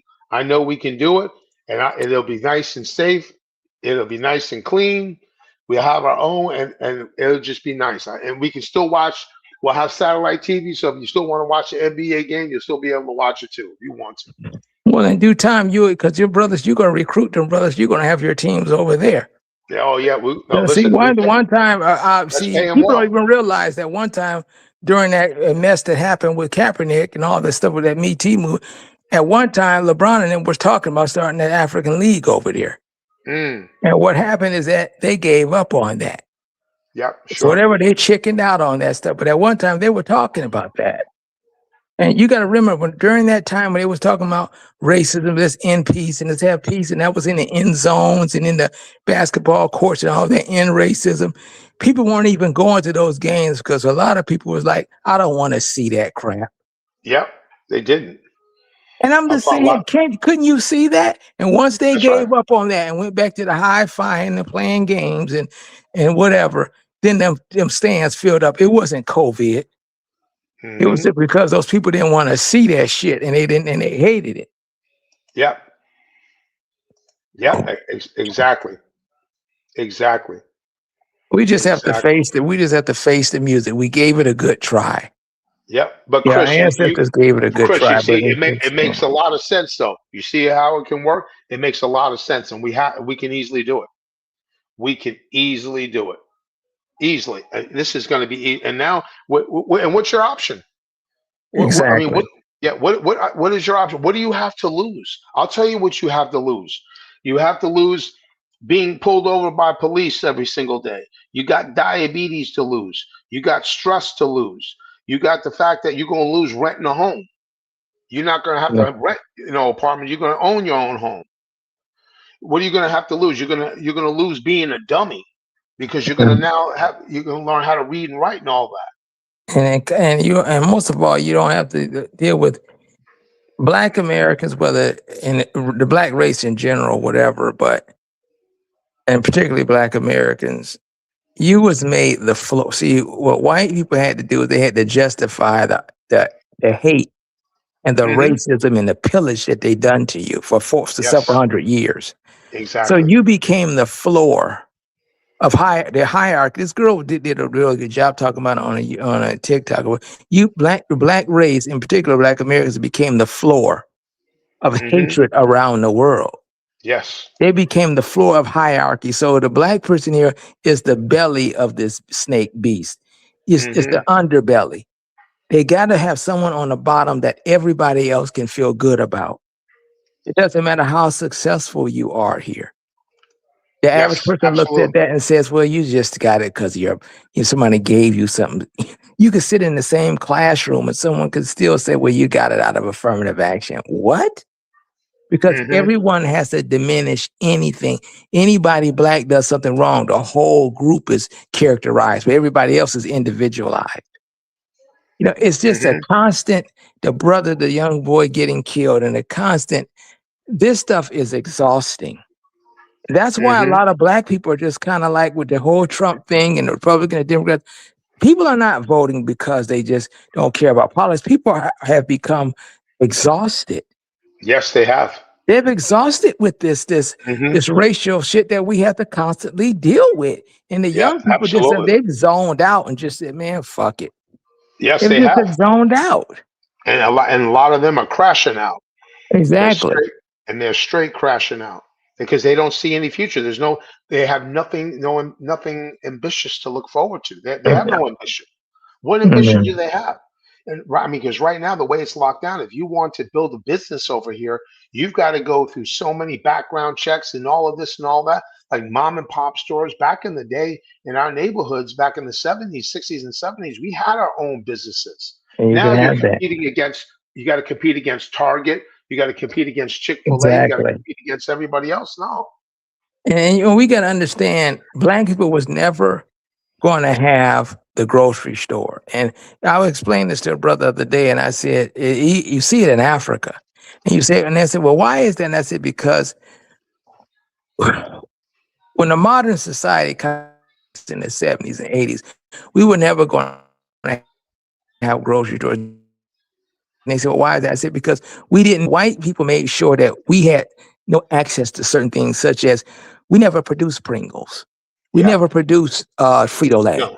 Do you understand me? No. So those Abs- companies, Pepsi and Coca-Cola, Yeah. those companies are already established. They, to a certain degree, kept us out of the industrial revolution to a certain degree. So even though we may have learned later and got those jobs, they never let us share in of being a part of that. Yes. So you were never going to see a Black Walmart or a Black Target or a Black Sure. Best Buy. That was Hmm. never ever going to happen anyway. Hmm. Carnegie and Rockefeller, all these other people made sure that these things would never happen for us. No. No. So the Absolutely. point of saying is that the Black modern grocery wasn't going to happen. Okay, Fritos, you see, why do Hispanics have those businesses? Because Hispanics have a knockoff Frito brand that's getting made someplace in Mexico or Yeah. Panama. Yeah. You see, they got a knockoff Coca-Cola, a Yeah. knockoff Pepsi, and Chinese have the same thing. Yes. You can Yes, get they a do. Chinese version of Pringles. Yes. There's no Black version because they made sure Yeah. you would never have the factories here because they burned the little factories that you tried to create, they burned them down. Yes. Absolutely. So Abs- those things, that's why you go to Africa, the grocery stores are usually run by somebody else. They never got the technology to have their yes. own bagging company. So they could bag the Doritos and have the Yeah. fryers to make the Doritos. Only thing they can have, the only thing you see in Africa is these open markets where you can go Yes. buy you some carrots and some cucumbers and some watermelon. They got that, but the modern grocery store they don't have. Yes. See, Yes. these are the things that we know that we need. But if we get to storing, we're going to have to one day get to the point, and we have so many people that we can start one day get to canning and all those kind of things, and we got the people with the knowledge, and they can develop your own factory where you can your own corn. Because at one Yes. time we were able to do that. We would use bottles, but we were able Yes. to do that. Yeah, of course. I used to watch my grandmother canning all kinds of stuff. Oh, I used to remember that. Exactly. So we got to get certain part of this stuff we have to get to. We And we have can to get done. We can do it. In a matter of a few years, you can get that going. We're not absolutely. going to get it done here because it's already done. You're not going to run the electrical grids in America. Forget about that. That's No, never going you're to happen. not. You can No, get a you're not. job at there, but you're never going to run that because that No. was all of that stuff was established primarily by 1920. Yes, exactly. And you were And not, we were just coming out of slavery. You never had a chance to and participate you in will that. never get the license. They're not going to give you the license for it. Nope, They're not going to give you the it's license for not going 18. to happen. So in this nation, we're going to be the ones that control the licensing. We're going to, and it's going to be all owned by us. We control it all. We're just going to sign our license. We run the power. We can make it whatever name we want, and we want it to be the best. And once again, utilizing, say, for instance, China as a partner, they can come in and they can build. Man, come on, they can build this whole. They built the damn Three Gorges Dam in what, like 5 years? Okay, and they're building another dam right now too, a hydroelectric plant. So we got plenty of partners out there that can assist us in building it, and then we maintain it and we own it ourselves. We're going to own everything, every single thing, and we'll be able to operate it and maintain it because we're already operating and maintaining stuff right now in America. Right. It's time, Chris. It's time. We got to go get. It's time to get our own, and this is the only solution. This is the only solution. Yeah, because they've Hmm. already said that they're not.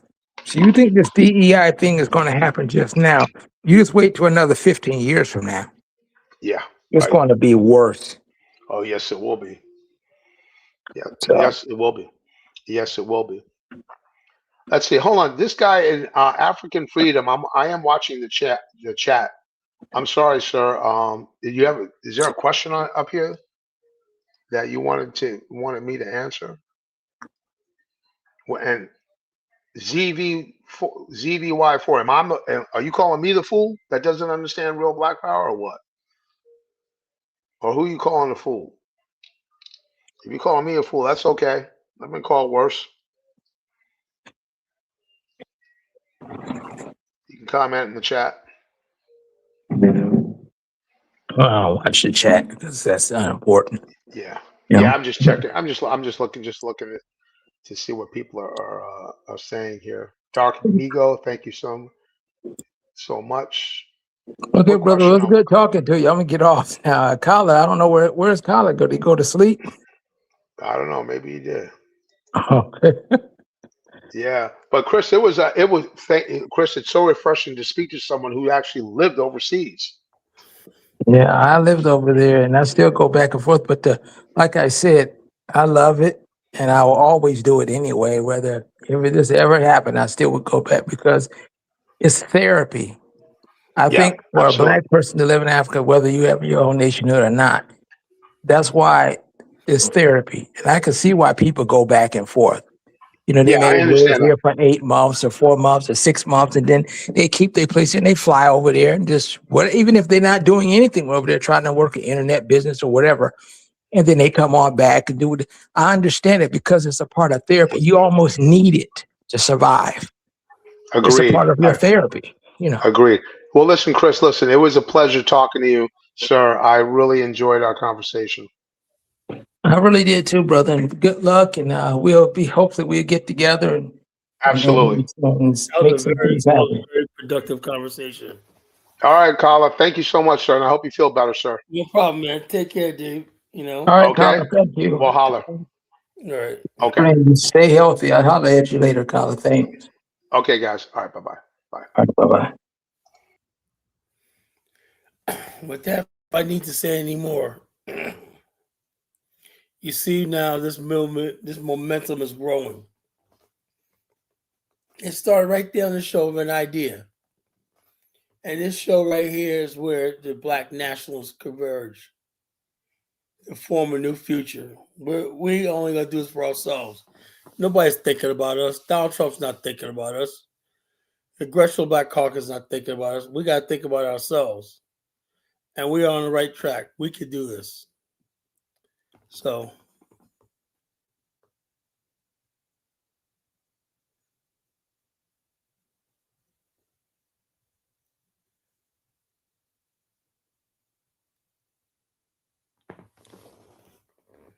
this ain't face military talk. He's military. I bounce it out because I'm more statesman-like and diplomatic.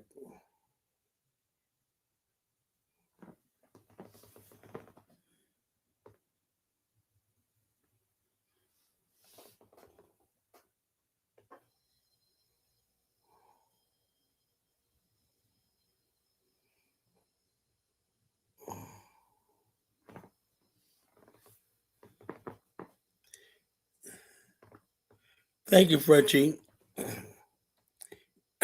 Anyway, I'm gonna give it like 5 more minutes, and I'm gonna end the show tonight. I'm a little tired, folks. Get one more round. Anybody wants to come up? Anybody want to come up? Come on up. Say what you gotta say.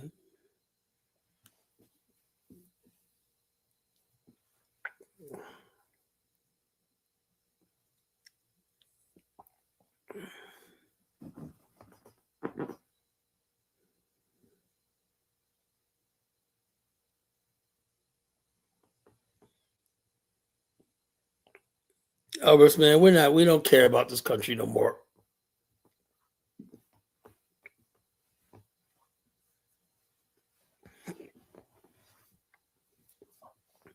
All they're doing is playing right into our hands. It's like MAGA, playing right into our hands.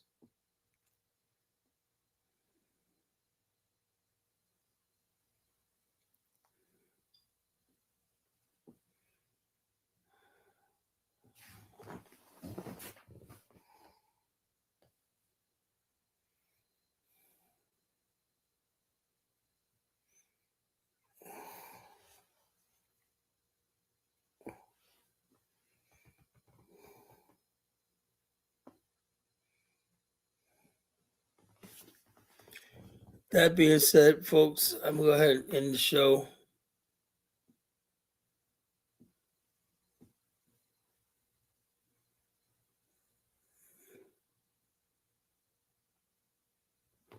I don't know what you talk about, Mary Freeman.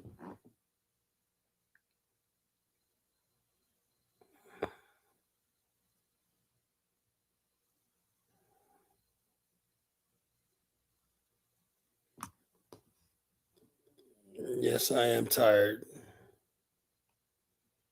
That's why I started the show early tonight. So I want to end early. I want to go all night. Hey, folks, y'all take care. Have a good night.